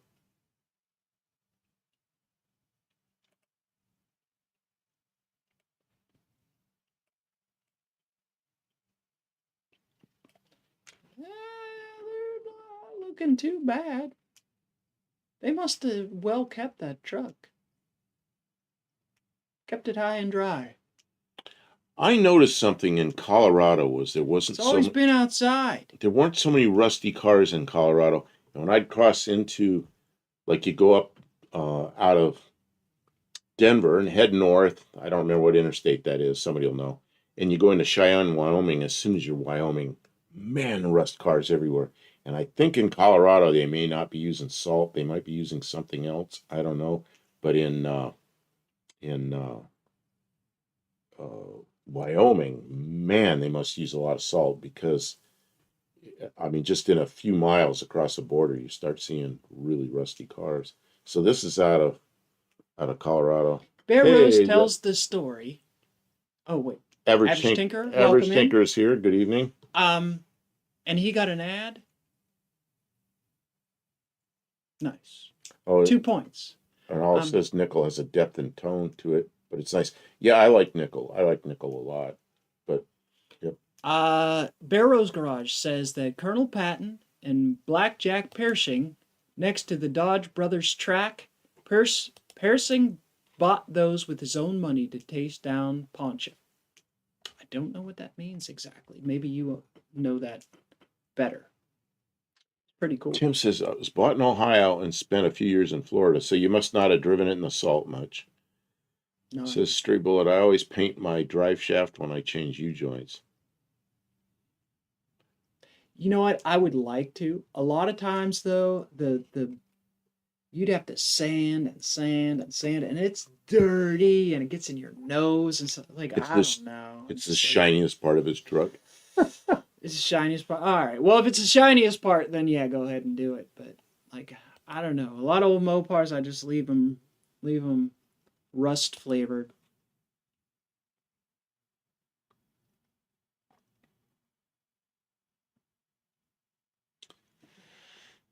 Okay, I don't know what I'm doing next because I just took the last straight. Well, it says gloss black. So we have a viewer's vehicle up here. Well, you know what? It looks like Tim's getting his truck back together. Looks like it's becoming a one-piece truck again. You got this, Tim. You better get it done before the snow falls again. Okay. You don't got much time. And more emails coming in. Let's see here. What do we got here? New drive shaft with the new overdrive transmission. Oh yeah, the overdrive transmission's probably got a longer tail shaft. Darn it. It's always something. You know where Upper Darby is? Upper Darby, Pennsylvania. Don't know where that is. That sounds familiar, You but I might think have it's on to the other zoom in a side of the little bit. state. Upper Darby Township, Pennsylvania. I remember a lot of these There's the cars around. Caprice. My mom had one of those, but not a police car, obviously. She had one of those. Huh? Yeah, she drove for a number of years. She drove it in the Those are- snow with a rear-wheel drive, even. Those are big cars too. Olive says, usually when I change a U-joint, I'm in a snow bank. I don't always change U-joints, but when I do, I'm in a snowbank. Man, that's the thing about Ohio. Every time I had trouble with a car, I was out there with a piece of wood under a car to spread the load in the snow. Here, you got ads I missed. And then I'm jacking a car up in the snow and I'm working underneath it in snow and ice. Just like that was the thing in Ohio. I did it all the time. I got frostbite putting a new half shaft in a Volkswagen Rabbit one year in the snow. It was sub-freezing weather, and I didn't want to pay for the tow. And I was a long way from home, And so... Then we'll update a little bit. Boston Police. There's so many of these things around. Mm-hmm. Well, that's Crown a Vics. Ford. They made that body style Crown Vics all the way up until 2012, and you still see one once in a while that there's. Well, they run them in the they run them in that those races every year. Yeah, but I mean, every once in a while, I don't know if I've seen a cop car that's a Crown Vic like in the last year or so, but No. they were 10 years old. You're still seeing some of them out there because they were great police cars, you know. I don't even know what they make into police cars now. What does Chargers and Oh yeah, right. Chargers and Ford Explorers. Right. Yep. They don't even have a Ford car that's a police car anymore. It's Yeah, they have like they have some around here. Who has them? Those real squared off looking Ford. I think they're a Taurus. oh, I don't know. Okay, started in the engine bay today, cleaning it so I can paint in there. Oh, okay. See, you haven't got the engine in yet. now's the time. It's gonna start getting cold, man. We didn't paint the Bronco before I put the motor in. It was too greasy and dirty. It was like, just get it in there. Get it in there. Gearhead says the thing I hate most about cop cars is riding in the back. I haven't been in the back of a cop car since I was a teenager. Yeah. And I would like to continue that streak indefinitely. Yeah. Yeah, lots of SUVs in general for cop cars now. Yeah, that's what we see around here. A lot of there's also pickups they're running now. What Really? are the pickups they're running? I can't think of it. I don't know. I was thinking it was some General Motors pickup. I've seen a few of them running around. Barrows General Pershing bought 300 Dodge Brothers vehicles during Pancho Villa raids because I think he means cavalry, not cavalry. The cavalry was still mounted on horseback. It started Dodge's long military contract, huh? Amen, Kim. I'm not sure what you're. I don't think Gearhead wants to be in the back of a cop car either. Oh, yeah. Oh, auto word store ad. Okay, you get 2 points. Straight Bullet says the F-150s. The cops are using those.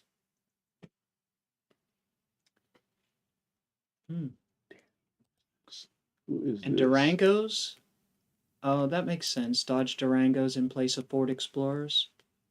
Yeah, they're all bidding for those contracts because a lot of cases, if they get the contract, they end up selling all the all the vehicles to the police department for the next couple of years so that their carpool can Okay. maintain the same kind of car. They don't want to keep switching around because it's expensive and troublesome to have cars for this parts for this kind of car and parts for that kind of car. They can just have all the parts for all the same car on the shelf. I just got an email with one that's obviously a next week one because next week we decided to do utility vehicles, right? We're going to do utility vehicles next Well, we week. had fleet and taxi and delivery vehicles, but we could skip that and do. We We could didn't do that one decide next. Yeah, I really want to do the utility vehicles. That sounds like fun. I'm already getting emails with utility vehicles, utility so I'm vehicles. going to save those for next week Okay. because somebody here, I don't want to say his Is this real Danny name. Boyd? What Uh, about Danny Boyd? I don't is see that him. his No, his? that's not his. Oh, it's someone else. It's Okay. somebody else. Um, yeah, if you send me an email, put your screen name on it. Maybe he did. Let's Tim see. says that he's looking for a decent hotel that has good breakfasts Oh, for no name national. Tall Dan. Somebody Okay. named Tall Dan. I don't Oh, see him in that's here. who has the biggest off-road wrecker. Yep, I'm going to. Yeah, that is way bigger than I'm just gonna keep that ready for next week. Oh, here, Buddy Carfano sent one in. It's got to be funny. It is. This is hilarious. all Buddy this. Carfano sent this in. Nice. That doesn't look real. That is It looks like a mockery car. woodwardforsheriff.com. It's like that's a campaign car. It's a campaign And car. they I see. put a hood scoop and made it look at a thing on the roof and like, man, that's like if you're speeding and the cops get behind you, you hope they're in that.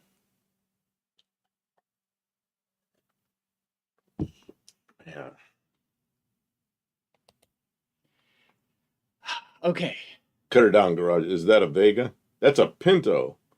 I don't Tim, I'm not sure who has the best breakfasts. Uh our hotel I like. Should we tell them where we're staying? Because I do like it. I don't know. I don't want to tell the whole world what we're We don't want saying. to tell the whole world where Yeah, we're it's just staying. a typical hotel breakfast. I don't know. It's I just, think it's pretty good there actually. We stayed a lot of places where it wasn't as good, but it was a little more expensive. It's kind of expensive. Okay, it's really expensive for the weekend, but it's our once a year vacation. what are you So doing? I'm trying to. Oh, okay. We just Okay. stopped reading chat Okay. and we Okay. actually And got a bunch of good you're ones. like scrolling back. Okay. The average tinker says we had two Dodge Magnums in 2007 over in Romulus. Slick Ricks used ghost graphics so you couldn't tell it was a cop car unless the sun hit right. Even had the premium wheels. There you go. That's something that was happening. Mexican Spac asks if we saw OC Motivators video about Kim Kinziskas trying to get TK, him and Butter to go along with the company line. He promised them all 1 million subs to their channels. I don't know what that's Well, referring to. he's the guy. Tim Kniskus is the Dodge American Dodge. I don't know, he's president or leader or whatever the heck he is. So they're trying to get and TK's giving him a hard time because all the so they're trying to get him to Oh, work with them. oh, they're trying to get them to stop bashing on Dodge and get on board. Dodge deserves to be bashed. I wonder if that's why Tony's bashing Dodge. They're all bashing Dodge, trying to get. Well, it's the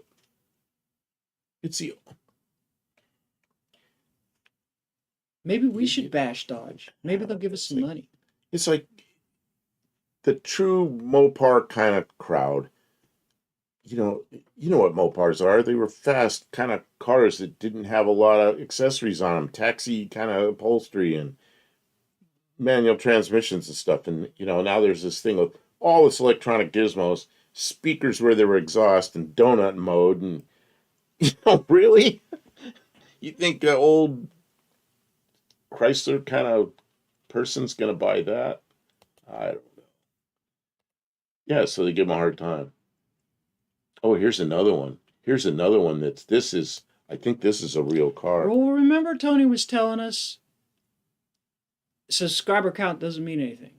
Big deal, 1 million subscribers. It does that, and It does get your that stuff out. and a $10 bill will get you a cup of coffee at Starbucks because you 1 million subscribers doesn't do anything for you. It's views that matter. Can you fix this so we can see it better? Because I can't That's see as big as it gets. it. It's freaking huge.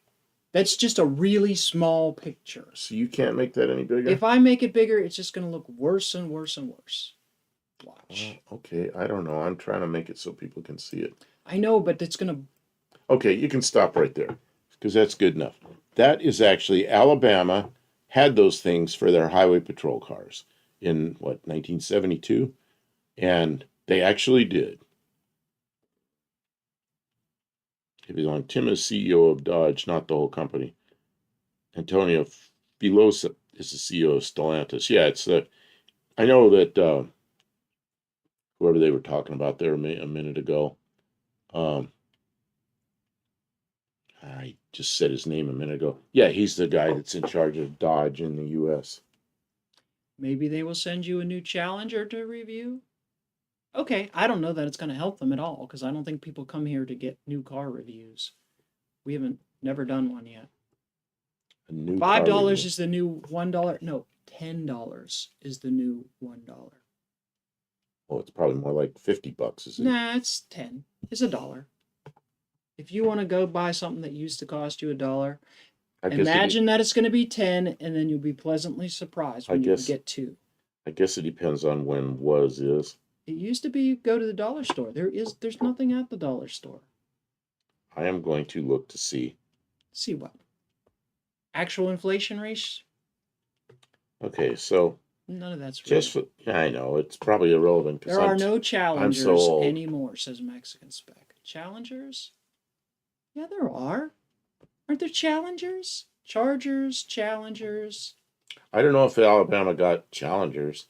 When we were in Alabama, I saw some Chargers. I think. Yeah, it's like everybody else got Hemi Chargers, but they did that in '72. They got Javelins, which is kind of unusual. It's a 2-door sporty kind of thing. Really unusual highway patrol car. So let's see. I'm going to go back to when I started driving, which is 1970. I had Kim was asking about this. What did you pay for your 64 Ford in 1970? It was a 6-year-old car, and I'd saved for 3 years working when I was 13, 14, 15, so I could have that car. Was it a Javelin? No, I said Why don't we have a picture of it up? If we're talking about a car, you should have a picture of it up. I'm going to lay down a law here. We're talking about money. No, you want to put a picture of $1? About fleet and military vehicles. Okay, forget it. I won't talk about this. Okay, good. Thank you. You're trying to shut me up, so you shut me up. Good work. We won't talk about what dollars are worth.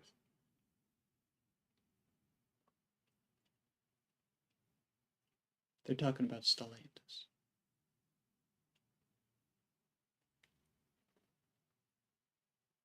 Kim doesn't like when I talk about money. Most of the hard parts here. Hey, how you doing?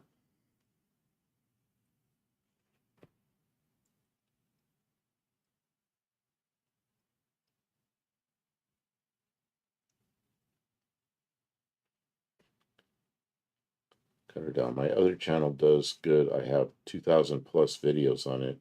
Keeps climbing but slow. 2,000 videos. Congratulations, cut her down. What do we have? We have about 850 or something. Wow. We make a lot of videos. A lot of those are shorts, though. I don't think that quite counts the same. It's growing. As long as it's growing, that's good, because that means new people are seeing you and you're making... And people don't subscribe unless they want to watch, or unless they're curious, so... What is your 2 cents worth, Buff? Because it doesn't matter. Hello, Dr. Go. Tell Kim I said hello.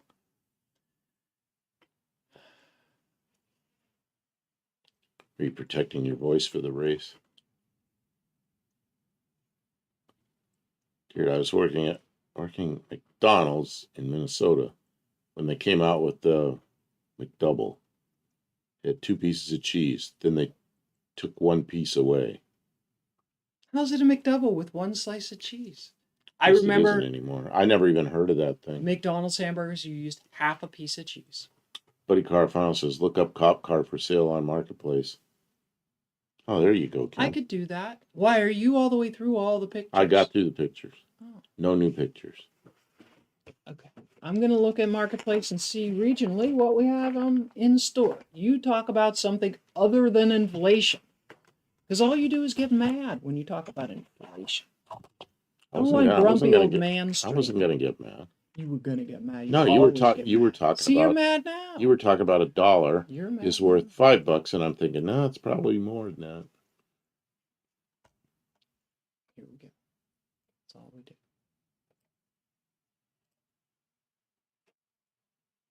What's that got to do with the price of tea in China?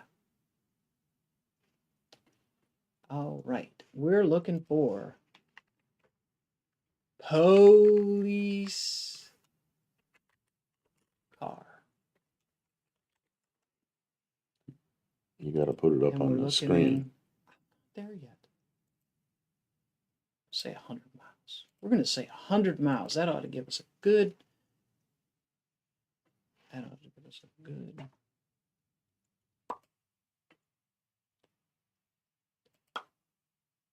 So Tim says, isn't the 2 cents worthless now? They did away with the penny. Is it gone? I know they were going to get they rid of it, but I really? don't know if they actually did it. So now we have Well, now my coins are worth more money. we have these little pennies we can use for My patches. coin We can solder them on the radiators for patches. Okay, so there's an Explorer that's ravaged. Yeah, see, that's a Taurus I was talking about. I didn't realize those things were that old. $5,500. There's a Crown Vic station wagon. Oh, that's A near us. Crown Vic station wagon. Yeah. What the Why? heck is that? I never heard of that.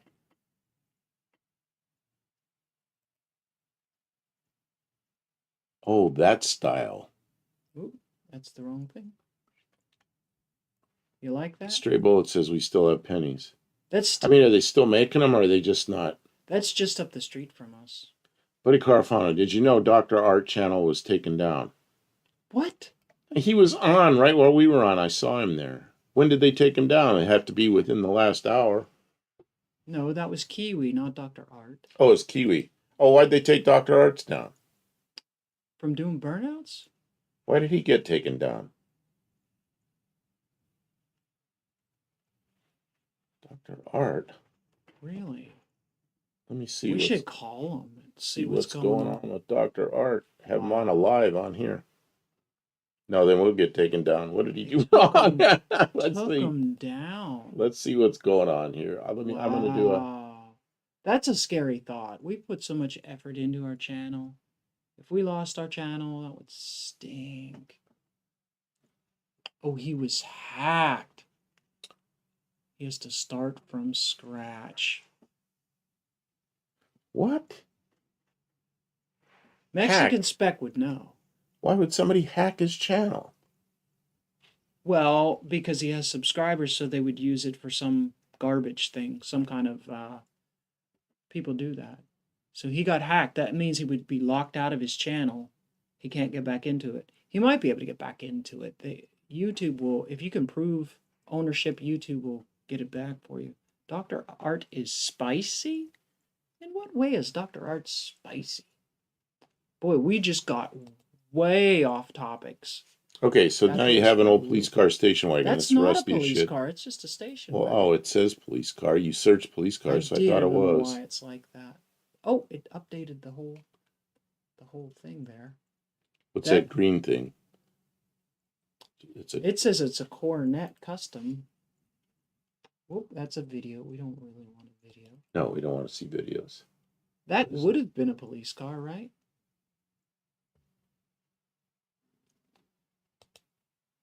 There's a nice car if you like a four-door. He'll take 4,400 and keep the wheels and tires that's on it. They got some green on the black hood. Up by the windshield. That's not a police and military vehicle. Look at the wheels on it. On a four-door. Huh. Yeah. Wants an extra $1,000 just for those wheels. There's a Crown Vic Interceptor.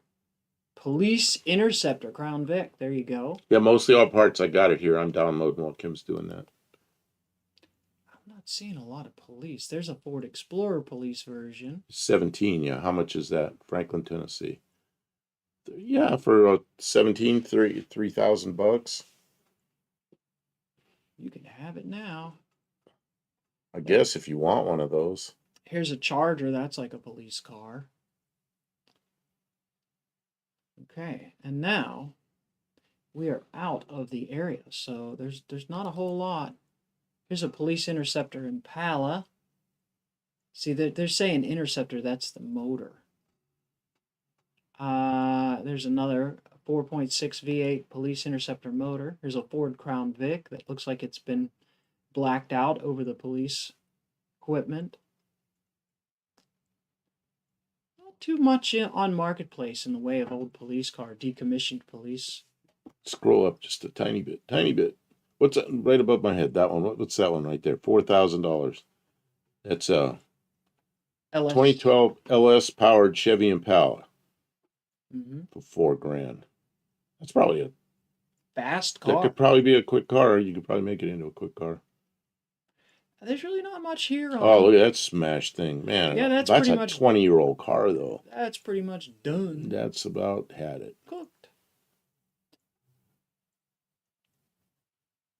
Okay, here's a real, probably a real ex-police car. Oh no! What they put the Oh, what were those no. wheels? What are those wheels? The Bears. Oh no! Why? No. That's wrong. All wrong. Let's see. Here's a Dodge Charger. There's another Crown Vic that used to look. Oh, it's got most the of the antenna part on. says that Impala is in LS trim level. It doesn't have the LS engine. Oh, I thought all the police cars had the LS engine in those, but Those maybe not. Impalas might have an LS. Those are. I He think they're says they LS don't. capable. He No? says they don't. I don't know. That's what most of the old part says. All right. Well, let's go see. Well, I'm curious. Let's see what the ad says. You might very well be right. It might be a V6. Nothing wrong. Metro police car. Caution, flashing lights. I gotta get that away. Okay. Is there a picture of the engine? No. There's not even a picture of the engine. It doesn't say.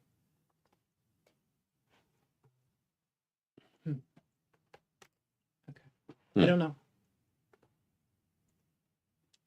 So, They nailed Pole Barn Garage last year and Country Boy Garage the year before.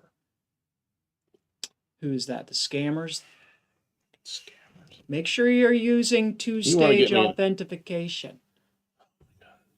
And no matter what you do, passwords. somebody's going to get through it. Some hacker's going to get through it. Maybe, but make sure you're using good two-stage identification, and then make sure you're using a real password, okay? And then don't use that password for anything else. Never duplicate your password. That's why I have like sign up 500 passwords. You sign up for a newsletter with a little password thing, and if you use the same password as your YouTube, they are definitely going to try. They are definitely going to try. Everyone. Never use the same password for your Social Security, for your bank, for your YouTube channel. All those things should have different passwords. So if they hack into one thing, they can't hack into it all. Don't think they're not out there. There's bots. There's AI doesn't sleep at night. It spends all its time trying to hack your password, right? There is software. There's teams of people dedicated to figuring out how to pass your, because there's teams in Russia, there's teams in European countries, there's teams in India, there's teams in the same people who call you relentlessly to try and sell you an extension of your extended car warranty for a car that you don't own. They are spending constantly teams of people trying to figure out how to trick you into giving you your password through some other methodology. Right? They'll sell you something for half its value just to get you to sign up for a password. and then they'll try and use that password on everything they can associate with you. It's insanity. Don't trust the internet. The internet is it's wild, wild west. There's no one looking out to protect you because it's too darn expensive. They're only looking to protect themselves. So Windows is constantly doing updates just to keep people from intruding in their software and doing bad things. Sorry, that was a rant. But just be careful and don't trust anyone. What is this on your screen here that we're looking at? It looks like some kind of like frame rail. I gotta go back to it. Okay. It was Ron Ward says the aftermarket torque boxes aren't available for your Project B. You make your own. Amen. Those are good looking torque boxes. And I'm looking for something else. I'm sorry. While you're talking, I'm looking for something. He's tied the frame together on a. He's tied the frame together on something. We've got torque boxes. B body, something that wasn't available. Dougster says hackers had a field day on Tony's Hot Rod Garage a long while ago. Yeah, don't think it won't happen to you. Even small channels, they get put up fake videos of Elon Musk trying to sell stocks. It's crazy. Is that a 1968 Ford XL convertible for $5,500, Kim? Scroll back up. You're going to have to go back to that, Kim. Okay, I'll go back up. I'll go back up. Mexican spec wants to, what is it, a 68 Ford? Let's scroll back up here.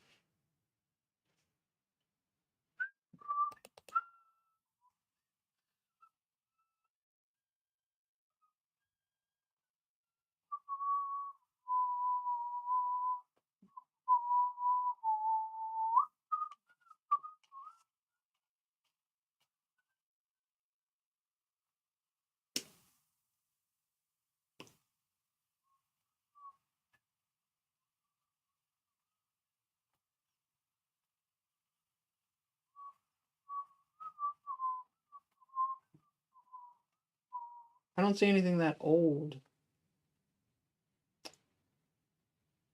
There's a Dodge Omni. Oh, there's a 71 Dodge Charger. I should go buy that tonight.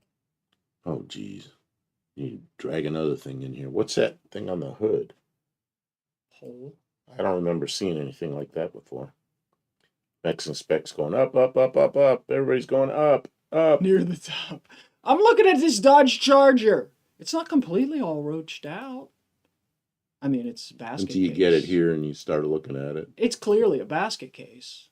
Okay, yeah, right. Stop looking. No new cars, Kim. Gotta fix the ones you have. I'm sorry. We have new cars at home. We have old cars at home. Okay, 68. Is it 75? 60. 68 Ford Galaxy 500. Give them what they want. Sorry, Mexican spec, but everybody's yelling in chat. Up, up, up. All right, I'll read the description. You guys look at the pictures. How many pictures are there? I can't tell. 68 Ford Galaxy XL 390 convertible, power steering, air conditioning, running project. Will run and drive, but recommend trailering, title in hand. That's pretty good. I guess that's why they're asking 55. New fuel tank, exhaust, brake work, tune-up, and more. Still has an exhaust leak, some rust in the trunk and rear quarter panels. Martin, Tennessee, that's not too far from us. It's a little. Oh, it's a convertible. It's a convertible. It's a rotten top. Yeah, I don't know. A little bit of rust. Look at the rust on the wheel wells. Just a little. I can see it on the back bumper. Oh, there's a little. Yeah, and you can see it under that chrome. You know it's all back behind there. Yeah. It must have come from further north. Needs a top. The 390 emblems. Nice wheels. Interior is partially disassembled.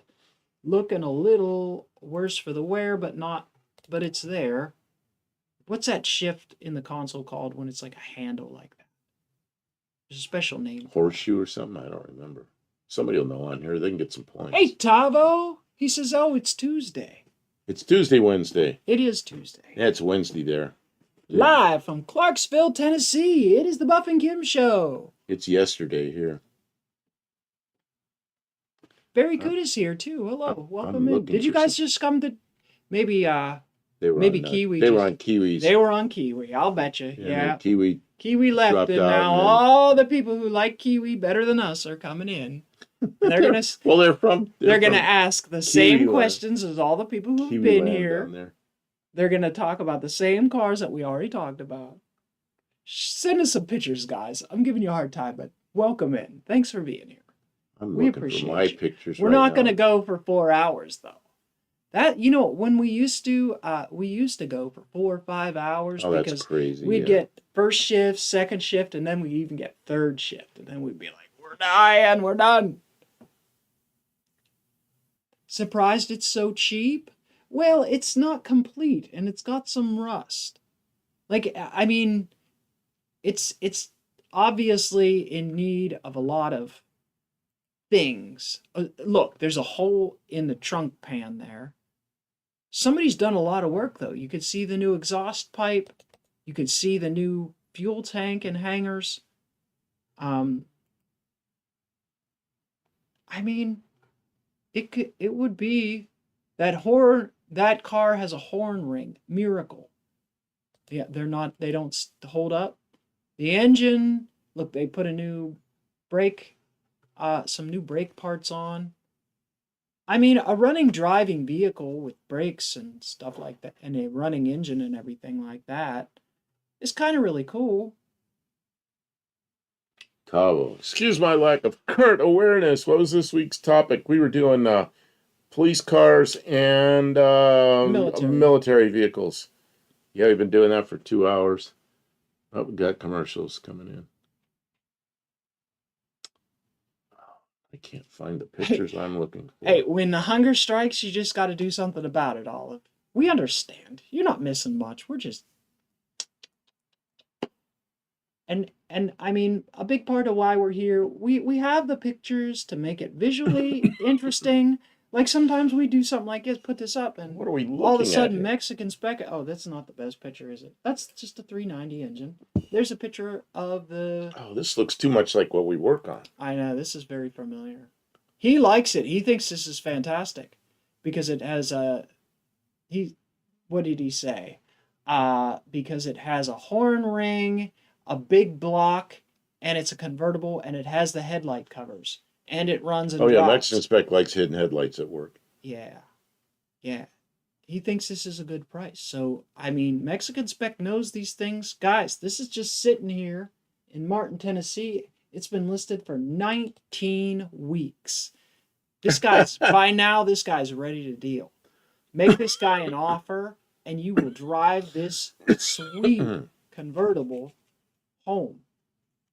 Maybe if I give this guy a I'm going plug. to start. I don't know this guy. Let's see.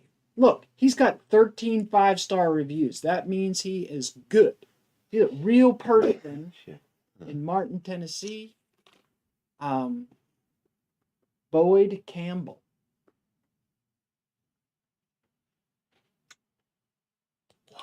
So maybe Mexican Spec says, I grew up in the backseat of a 68 Ford Galaxy 2-door hardtop in Meadowlark yellow. This car brings back memories. That's fair. And this would be a beautiful car to restore. Like if you didn't have nothing and you were looking for a car to restore, this would be a fantastic. And I'll bet you could get a screaming deal on it. This guy has been sitting on it for a while. He obviously doesn't want to finish it. And he probably got it not running and put some time and energy into it. And now he's ready to move on. So Tavo sent a few pictures. He says he's sorry they're late. That's all right. We're kind of through our pictures. You were talking about Broderick Crawford earlier. There you go. I'm going to make it a little smaller. Broderick Crawford car. I can back it up a little. Okay, I'm going to have to go back to my email and start looking for... I'm looking for pictures, but it's a subject we're on today, and I'm not going to find them today. I can see that right now. I don't know where I put them. Mexican Spec X, how much would this big block convertible be if it was a 68 Chevrolet? Probably 10 grand, right? You think 10 grand? For a 68 Chevy with a big block, two-door, convertible? Oh, That's Tavo sent us pictures that somebody else already sent us, but I'll put them up because he sent them. what will the market bear? Yeah, it's probably a really good starter project. I can't believe why has it been sitting for 19 weeks on Marketplace without getting bought? The market's soft right now. A lot of people already have their projects, they're doing their summer fun. This is not one that somebody else sent in. Look at that little siren or whatever it is on the bumper. What is that thing? It is a Chrysler. What does it say? Chrysler Royal from Australia. That doesn't really look like anything I've ever seen. What year? It's an Australian car. I'm not sure what year that is. It's look at I know. It's late like late 50s? 50s, late 50s probably. Wow. And then this is the car we looked at earlier that somebody else sent pictures of. I don't like the baby blue along with those stripes. I really like the stripes, but I don't like Australia them with thing. the baby blue necessarily. Maybe on white or something they would look good. No. I Oh, like that's that one of other those picture. Australian Chargers that we didn't get. Yes, it is. That back end is so Barrow foreign. says, I'm sorry, am I the 360, 300, not big blocks. The FE and FE big block. The big block is 420. Okay, here's the thing, Barrows. See, I'm old. Big block was 332, 352, 360, 390, 406, 427, 428 until, 1968? And the 429 came around. It's like, what do we call this thing? So it was the 385 engine. So the big block, it continued on, and then pretty soon the 385 engine, people started calling that the big block.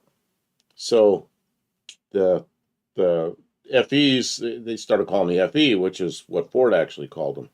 So I don't know. They were big blocks for many, many years, and then they were stuffed in the corner because they were old.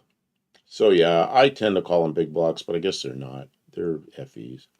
And the other ones are 385 engine. I never called a 429 or 460 a big block Ford. I always called them a 385 engine.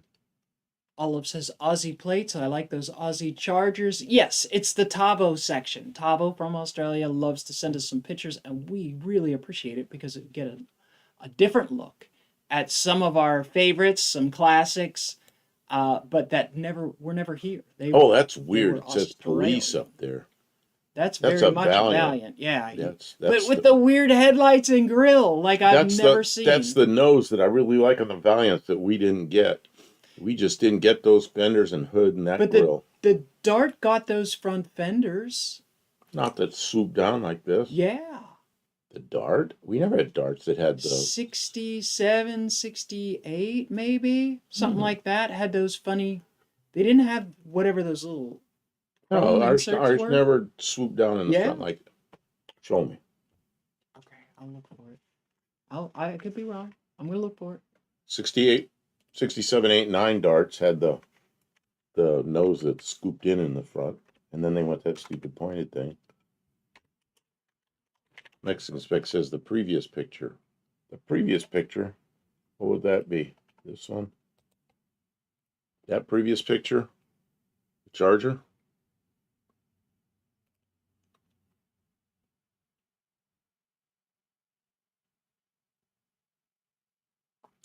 Yeah, I really like that. I really like that Valiant, like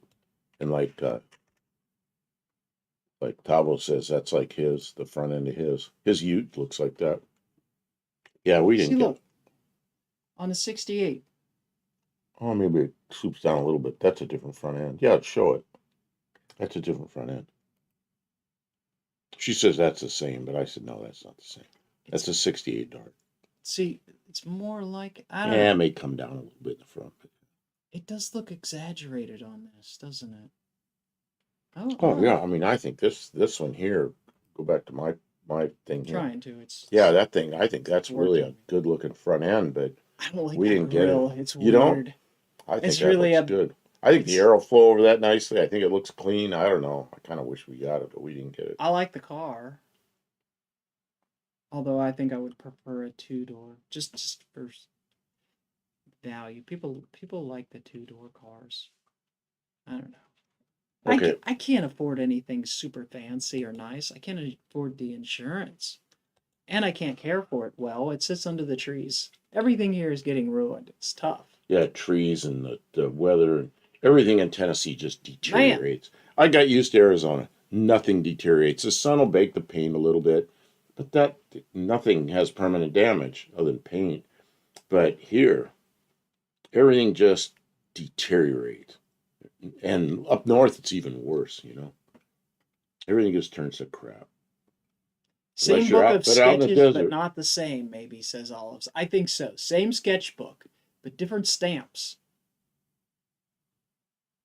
Barrow says it's like calling a Cadillac 500 a big block, but it's the same dimensions as a 350. The 395 through 454 big block Chevy makes a 500 Caddy look like a Geo. Okay. Oh, what, I what? don't know. I'm sorry, Barrows. That is a conversation for someone with much more knowledge and understanding than me. Like, I understand this is a small block and this is a big block, but I don't know the years or the sizes or any of that stuff. Thank you for being educated and knowledgeable, but I can't have an argument about it. The chat can have an argument. If you disagree with what Barrows is saying, get him. And if not, Well, you the know, thing is, do some it's because research. I'm old. And because when I was around doing all this stuff, there was no such thing as a 429 or a 460. So the big block was the 390, 428, that thing. But since then, you know, anybody that's younger than me thinks of the 429, 460 as a big block. And the FA is just some weird old shit, old man thing. So Tavo I don't know. says, see the label on the quarter glass. I do. I see it up there on the little quarter glass, passenger side quarter glass. This is And G. it says G, and that is for government vehicle. See, I assumed by the light on the top that says police and the guy with the official looking hat. Pretty neat. Pretty neat. Olive says you want your interior pieces from the north and the body and frame from dry places. Well, absolutely. An ideal situation, yes. But the problem is it's expensive Well, moving stuff around. even the interior pieces, uh, they look good, but a lot of times they're so mildewed and so stink so badly. I'd almost rather have the sun-baked ones and take it to a upholstery shop, but upholstery shops are hard to find now. It's a lot. Oh, look at this. Matching up pieces from unrelated older vehicles is it's Miles, how do you pronounce that? Mahan? Mahan. Yeah. Good evening. Welcome to the stream. I am still looking for something. Man, still Buddy looking for Carfana says something. on a cold Boston winter night, you could sit and watch your car rust away. Man, don't I know it? I'm noticing it here. And It's this so isn't the worst rapid, it's place. hard to believe. Corrosion is pervasive. And once it gets in the seams of the car, like between the pieces of metal where they're stamped together, it swells and spreads like cancer. It's like wow. All we are is dust in the wind. It goes so fast. And you go through the whole once you have it all nice, you can't drive it anymore. You have to hide it in a garage like a trophy. We are not trophy collectors. We have our cars. We want to be able to use and enjoy them. I don't need it to be perfect to drive it down the street. If someone can't help but stare at the dent, that's their problem. Because it drives the same with a dent or a scrape. Now, like our Valiant, it really needs some paint. Really bad. You know? But if we cleaned up the paint, it'd be pretty all right. So, I don't know. You do what you can. Olive says also the rust tends to be caused in winter but occurs later. Right, the winter starts the process. The chemicals. Breathing in the chemicals. Whoa. Tavo says private cars had a big number representing the month in different colors for different years. Yeah, we had registration tags like that. They went on our license plates. And then we had inspection stickers. They went uh, on the windshield, the driver corner, bottom corner of the windshield. And there was year and number, year and month number dates on those tags, and we had a inspection sticker and a separate emission sticker that were both dated in the area that I was at in Pennsylvania. Lots of stickers, all manner of inspections and registrations and There's a weird one. papers. What is that? A Ferrari? It's a Bricklin. Oh, it's a Bricklin. Scottsdale, Arizona is where the Bricklin's offices were. And when they did this, they gave the police department there a couple of Bricklins. So the Scottsdale Police Department. That's a cool picture. Look at the super low-fi, low resolution, grainy Polaroid looking picture. Old picture, yeah. Man, At least I have one. that's super cool. Yeah, There's another couple of them that are weird. I can't believe how low resolution that. Here's another one that's weird. Pixelated. Whose is that? What is Indiana. It's a cord. Oh, I It's see. a 36 or 37 cord. Oh, Bricklin might not catch a lot of anyone. Well, I don't know. They had 360 AMCs, which weren't really any slouch, and they had 351 Windsor Fords, which were okay. It wasn't a big car. I don't know. Barry Kuda says to Tavo, I see your government is going to put stickers on cars driven by people older than 62 to warn other motorists of the danger. The problem is current drivers, younger people, they don't heed any warnings anyway. Wait a minute, where is this? Who's going to do this? Barry Kuda said that about Tavo. Oh, they're going to do that The down there? government is going to put stickers on cars for people older than 62. You think anybody's going to do?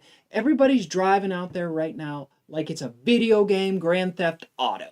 They're smashing It's into not the old things, people that are the problem. It's ripping. it's a big 4-wheel drive trucks that got tires this big and little tiny brakes, and they're going like hell, and they're aggressive tailgating drivers everybody on their I hate phones, it. Hate it. in a big hurry to get everywhere, mad at the world. It's a product of a system that was designed. We didn't start the fire. It was always burning since the world's been turning. But we're in the way of that truck. we are. I'm going only 20 or 25 miles an hour over the speed limit, and that guy in that truck just has to be in front of me, you know? Or right up on your bumper. Right up on my bumper. With headlights that are Well, right in your and in eyes. my mind, going 20 over the speed limit, I'm an aggressive person. But in the mind of people today, no, I'm an old man and I'm in the way. Get out of the way, old man. And I don't get it. I just don't get it.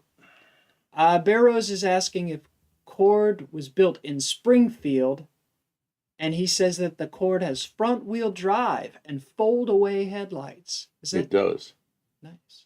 Front-wheel drive. It had Look how big the front end of It that had motor a is. flathead V8 that was turned around backwards, not a Ford. It was a Lycoming, I think. It was turned around backwards, and the transmission was forward. So the engine was way back, and the transmission stuck out in the front and drove the front wheels. Wow. It's a whole backwards thing, yeah. Well, I guess I'm just not going to find this. I will find this when the stream is over. It'll just pop up, and I'll go, oh, there it is. I don't know. Mexican Spec says they can't see who you are from the rear. I don't know. Dr. Go says I need to put the Auburn, Indiana Museum, and I think they may have a cord there too. Miles Mahan says I'm old and can't remember lots of passwords. I know. I live in password hell. It's just everything I go to. I have to have different passwords. Some of the things, it's not so bad anymore because I'm not working for the government anymore, but there were things working for a defense contractor where I had to change a password every 30 days and you couldn't use anything that was anything like the password you had before. And then all the smart asses tell me, you don't remember, just use the same password for everything. No, you can't do that. So, and some of them want this kind of exclamation parts and stuff and points, and some you're not, you can't Security. use them, and you can use this one or that one, and oh my God, it was just, and I still live in that, so I've got to keep track of it all somehow, and there are ways to keep track of it, but it's hard. And then, Mexican spec yeah, says asks if that's a siren on the front of the cord. I'm thinking it's some kind of speaker. I don't know what it is. Oh, It's a safety car. It's Montana Police safety car, so maybe it's an announcement thing. let me see. Pull your car I can over. find another picture of one of these, but it doesn't have the thing on the front. It's Indiana State Police back in. Look at that. The headlight flipper upper things are black and they say state police on them. And Dr. Go says Cord had little hand turn cranks to open the hidden headlights. They did, one on each side, and that opened the little doors, and it was mechanical. Wow. And look, it's got chrome centers on those rims. I have a lot of pictures Back of in the cords. day, I already did. I have a lot of pictures of cords. Bear Rose says it looks like an air raid patrol car. Man, there's a And cord. the back part looks like it could be a growler. I don't know. That's a cord Yes. that's a 36 cord 36 Westchester. cord. Westchester. Wow. But this one, see, I saw this one I saw this one, not Worcestershire, Westchester. This one was at a car show in Tucson, and this guy took this cord body and put it on some kind of a frame, and it's got a 302 Ford and a C4 in it driving the rear wheels.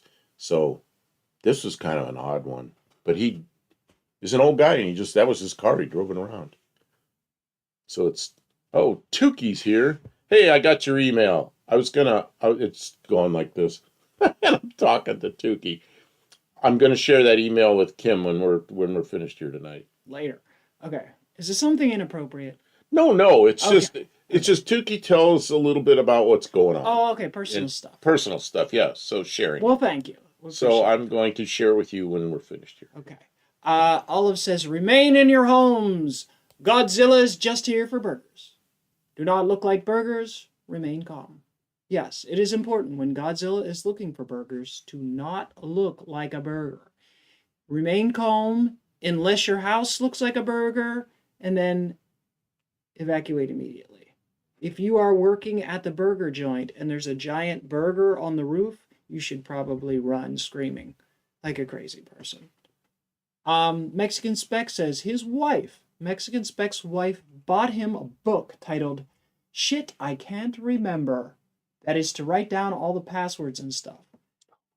I'm not going to tell you what book I read, but in the margins of a book that I will always recognize, I write important passwords and dates and things like that. And sometimes it's troublesome to find things. Sometimes it's like 5 years later, I'm looking for, my MySpace password. And I'll flip through and I'll put them in the top or in the margins or whatever of this same book so that I can find it. And sometimes I let Google remember passwords, but only passwords to stuff that I don't care about. Like if someone steals my MySpace password and locks me out, like I don't care. I don't care. There you go.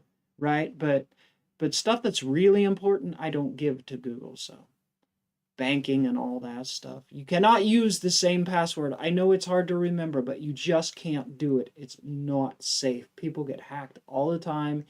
You'll lose everything. It won't be able to be recovered. And unless your customer service is automated, they can't get you your money back. They can't restore your stuff. It's too much trouble. They won't be able to help you. So just don't allow yourself to be in that situation.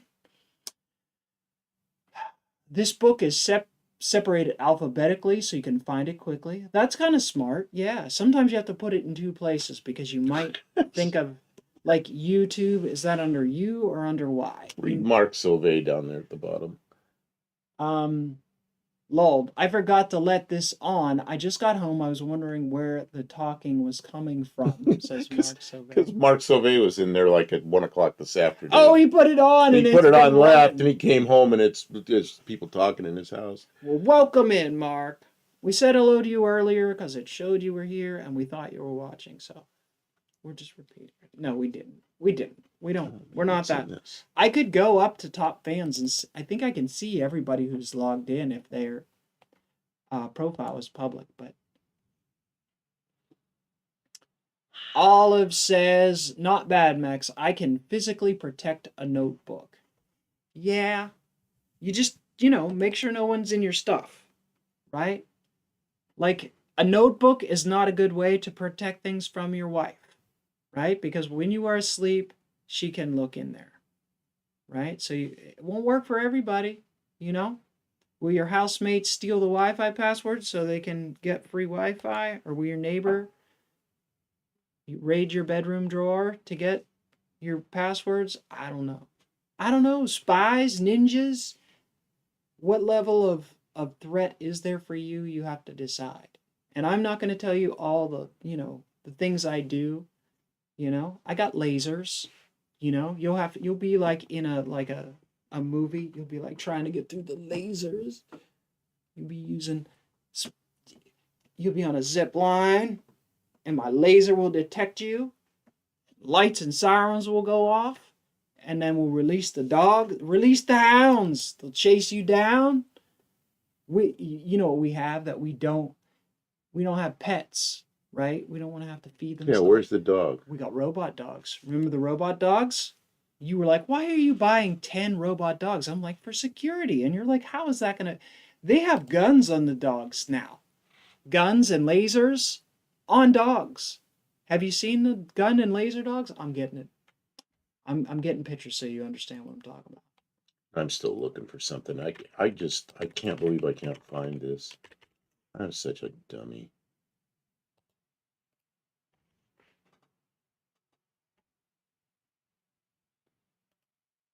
Robot dogs. Robot security dogs. Yeah, sure, This I is the know one this I is. got right here. This is my robot. Amazon sells Oh them yeah, cheap. there's all kind of videos of these things like interacting with real dogs and stuff. Yep. They're crazy. Yeah. This is my robot security dogs. They go row, row, row, row, row, row. They'll mess you up. Attack mice? Yeah, the attack mice die in a little tank, radiator overflow tank, and then stink out the garage. That's how they protect. Nobody would Oh my want it because it God. stinks so bad. Oh my god. I was like telling Last Kim, night we had to clean that up. some smells like it's mildewed in here, and every time I walk by the front of the Bronco, it's like some smells mildewed, and then she finds it. It's that Ford Dead thing. mouse It's soup. that Ford thing that has two containers, one for the radiator overflow, and one for the windshield squisher, and washer, whatever it is. Well, there was a hole in that thing, and a mouse had gone in there and died. Man, did that! And then the mouse is in the water or something. Oh my God, was that horrible? She took it outside. Olive says she could use one of those helper mules to help me carry things around this place. Yeah, I need one of those. Remember from sci-fi, they have the mech suits that you get in, and then you can carry heavy things and lift heavy things. I need one of those because my spine is broken in several places and it hurts to lift my arms. Is this next week's utility vehicles? What is this thing? Maybe that's the wave of the future, right? There you go. Regular dogs and robot dogs. Tim says that was funny when Mighty Mouse jumped out of Buff's car window. I wish we had that on camera because it was. We do. It was shocking at the time. Oh, we didn't. We got it right after. It was shocking in the moment, but in hindsight, it was freaking hilarious. It's freaking funny. Yeah, we turned the camera on right after that. Mexican Spec says, Kim, do you know how much a robot dog costs? Better buy 10 project cars. Mexican specs doesn't matter what it costs for security. I just write it off on my taxes. It's a security You expense. gotta have the money Gotta before have it. you gotta have the money before you write it off. You can't just write stuff off. Really? Yeah, you gotta spend it before you can write it off. I bought it with that Timu payment plan where you just buy now, pay later. Yeah. Okay, I'm not. Yeah. I It's got. security.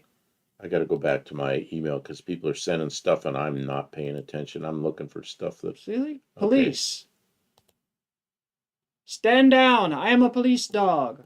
Roof, roof, roof, roof.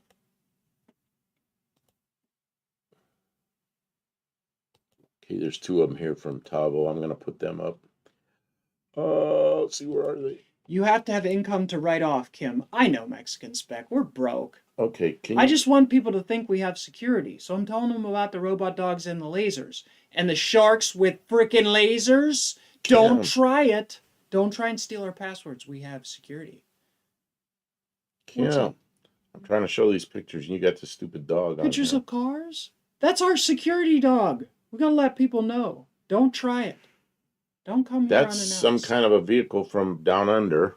It says Divi 64. I assume that's a Is it Falcon. an ambulance? I don't know. Tavo sent it. It's like got, it's I think it's a Falcon. I mean, the side sure looks like a Falcon, and it looks like a Ranchero, except it's got some kind of cap on the back. I don't know. Maybe that's what that is. Olive said probably rather have a real mule, but that's a whole other set of jobs. Yeah. See, we have this skid loader for lifting, but it's really hard to get into small places. I should probably see if there's a note written in the email rather than Tavo says guessing. he sends some more if we have time. We That's do this. have That's time. this. We're That's not what in a hurry to end. We I- might still be here a while, guys, if you want to be here. Do you want to end soon or are you okay? I'm okay. What you're reading here Yeah. is what I'm showing right now. Fantastic. Thank you, Tavo, for sending us more vehicles that are on topic. Okay, Tavo says police van, 64 Falcon for carting off prisoners. Oh, this is what you get hauled away in. This is the paddy wagon. What we would call a paddy wagon. We got commercials rolling in. And then there's another one he sent. What is that? That is a newer Falcon? What is that thing? This is another car we didn't get. What's it say down there? It's too blurry. Cannot read it.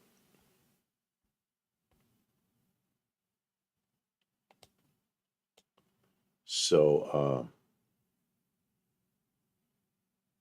Barrows says robot dogs and AI takeover. Skynet is only a day away. Yeah, Skynet will become self-aware on August 1st of 2017. see, in Mexican specs got commercials. He's giving you ads. Oh, thank you, Mexican Spec, for telling us about your micardolibre.com.mx on eBay. And you get 2 points.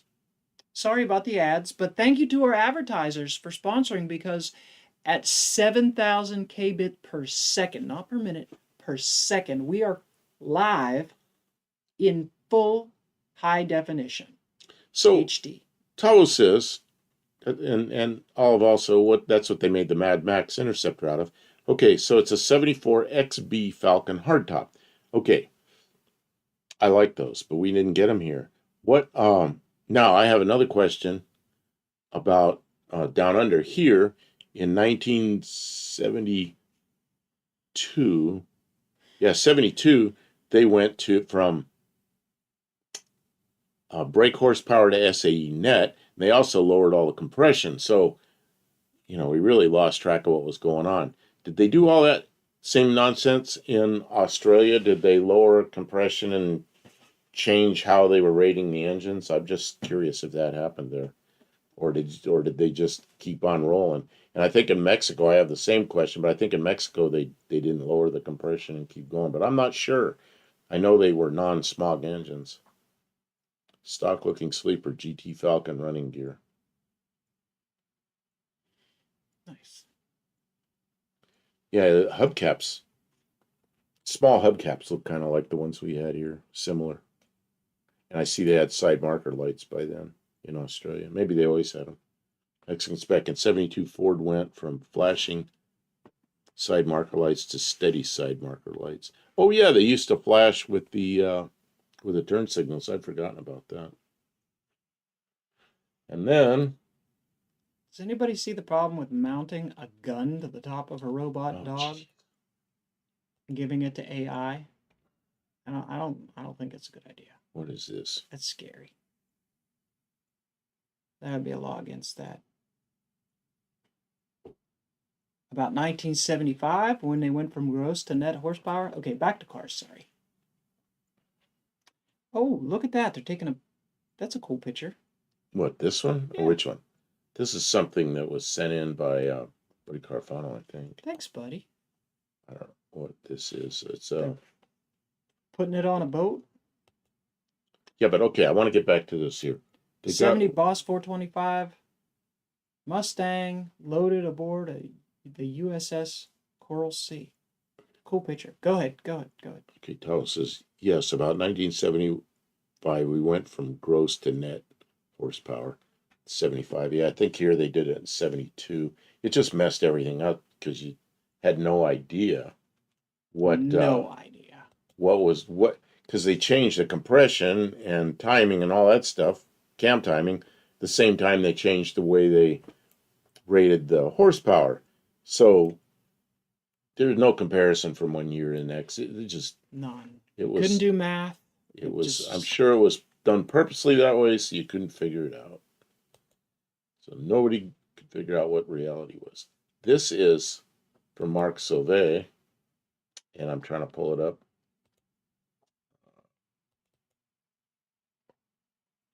Ooh, what is this? I don't know. That's a pretty car. Webster's. You got to tell us about that. Something Sauvé Racing. Oh, I think that's one of his cars. That's your car. Wow. Very impressive. Thank you for sending that picture. There's another race car. I'll bet you these are personal cars of his. Thank you so much. Oh, man, is that a nice looking car? I like when people send the real stuff. We're not just looking at memories on the internet. BRB, I sent you pics of my 2 bracket cars, not cop cars, so maybe save for later. No, I always say whatever the subject is a subject, but always if you send your pictures of your own car, your own shop, all that, we put that up because that's what we really do. It's completely within our format to show viewers cars. Always. We want to see them. And people usually don't want to send the same picture of their car every week, but honestly, I wouldn't mind. I love sending pictures of people's cars, showing pictures of people's cars. And if you've got a YouTube channel or some kind of new content out that you sort of want to mention, you're welcome to do that. We've always told people, like, we want to see everybody be successful. I don't feel like it's a competition. Like, your channel is not going to get bigger and hurt our channel. I don't really fear that as a thing. Like, I want you to grow. I want you to be bigger than me. Please do it. Like, if you're entertaining and you're bringing value and good content, like, amen. Let's see it. Show it to us, please. Says that Malibu weighs 2575. Oh, it's light. It's super light. That paint looks really sharp. That needs to be a no-name Nationals. Oh, man. Yeah. I wish you could bring it out. Maybe you can. Okay, Kim, we're creeping up on 3 hours here. Are you running out of energy? Well, it's just we said we'd go 2 hours. And next week... We always go more. Yeah, next year we're doing utility vehicles, next week. I don't know, Next week, we are going to do utility vehicles. That would be like gators or tow trucks. Anything like that. Yeah. A mule of some kind. Anything that doesn't fit into, like, regular road vehicles, we could probably throw in there. We might, maybe pit bikes even could fit in there. I don't know. I don't want to do a whole night on pit bikes. Good for about 145 miles an hour.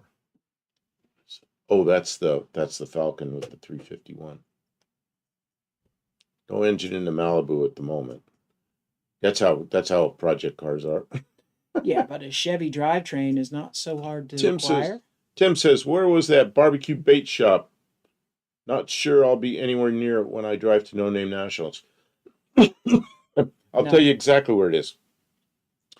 I-40, Interstate 40, in Arkansas, kind of on the eastern end of Arkansas. It's easy to remember. It's exit 265, like the very first small block Chevy. You know, it was a 265, exit 265, and is the only thing at that exit. Literally the only thing. That Only ain't thing. corn. Corn, Nothing yeah, else. corn and maybe Nothing some else. And dirt. it is a run down, trashy place. The bathrooms, not nice. Just don't say it's the bad. food, friggin' amazing. Yeah. Nice people. Very local. So yeah, it's exit 265 on But I-40. it's probably 3 hours. I'm guessing completely, but it's probably a 3 hour drive from No Name Nationals. Yeah, I don't know. 4 hours, 5 hours. It's way down south from No Name But Nationals. So you not a stop along the way. If you got Google Maps, look at exit 265 on I-40, you'll find it. Yeah. And But no, Tim, you probably won't want to include that in your trip. If I'm in the area, I always stop there and get something to eat. So, Kim, is that it? Wow, it seems like it is. That was fast. It seems so sudden. Guys, the time, hours go by and it seems like minutes. It goes so fast. Thank you all. You have entertained us. I hope that we have entertained you as well. So many great comments, cool discussions. I don't know. We bounced around like squirrels on caffeine. Cool pictures, people's rides. There's so much more I want to say, but we just can't stay all night. It's a lot of work.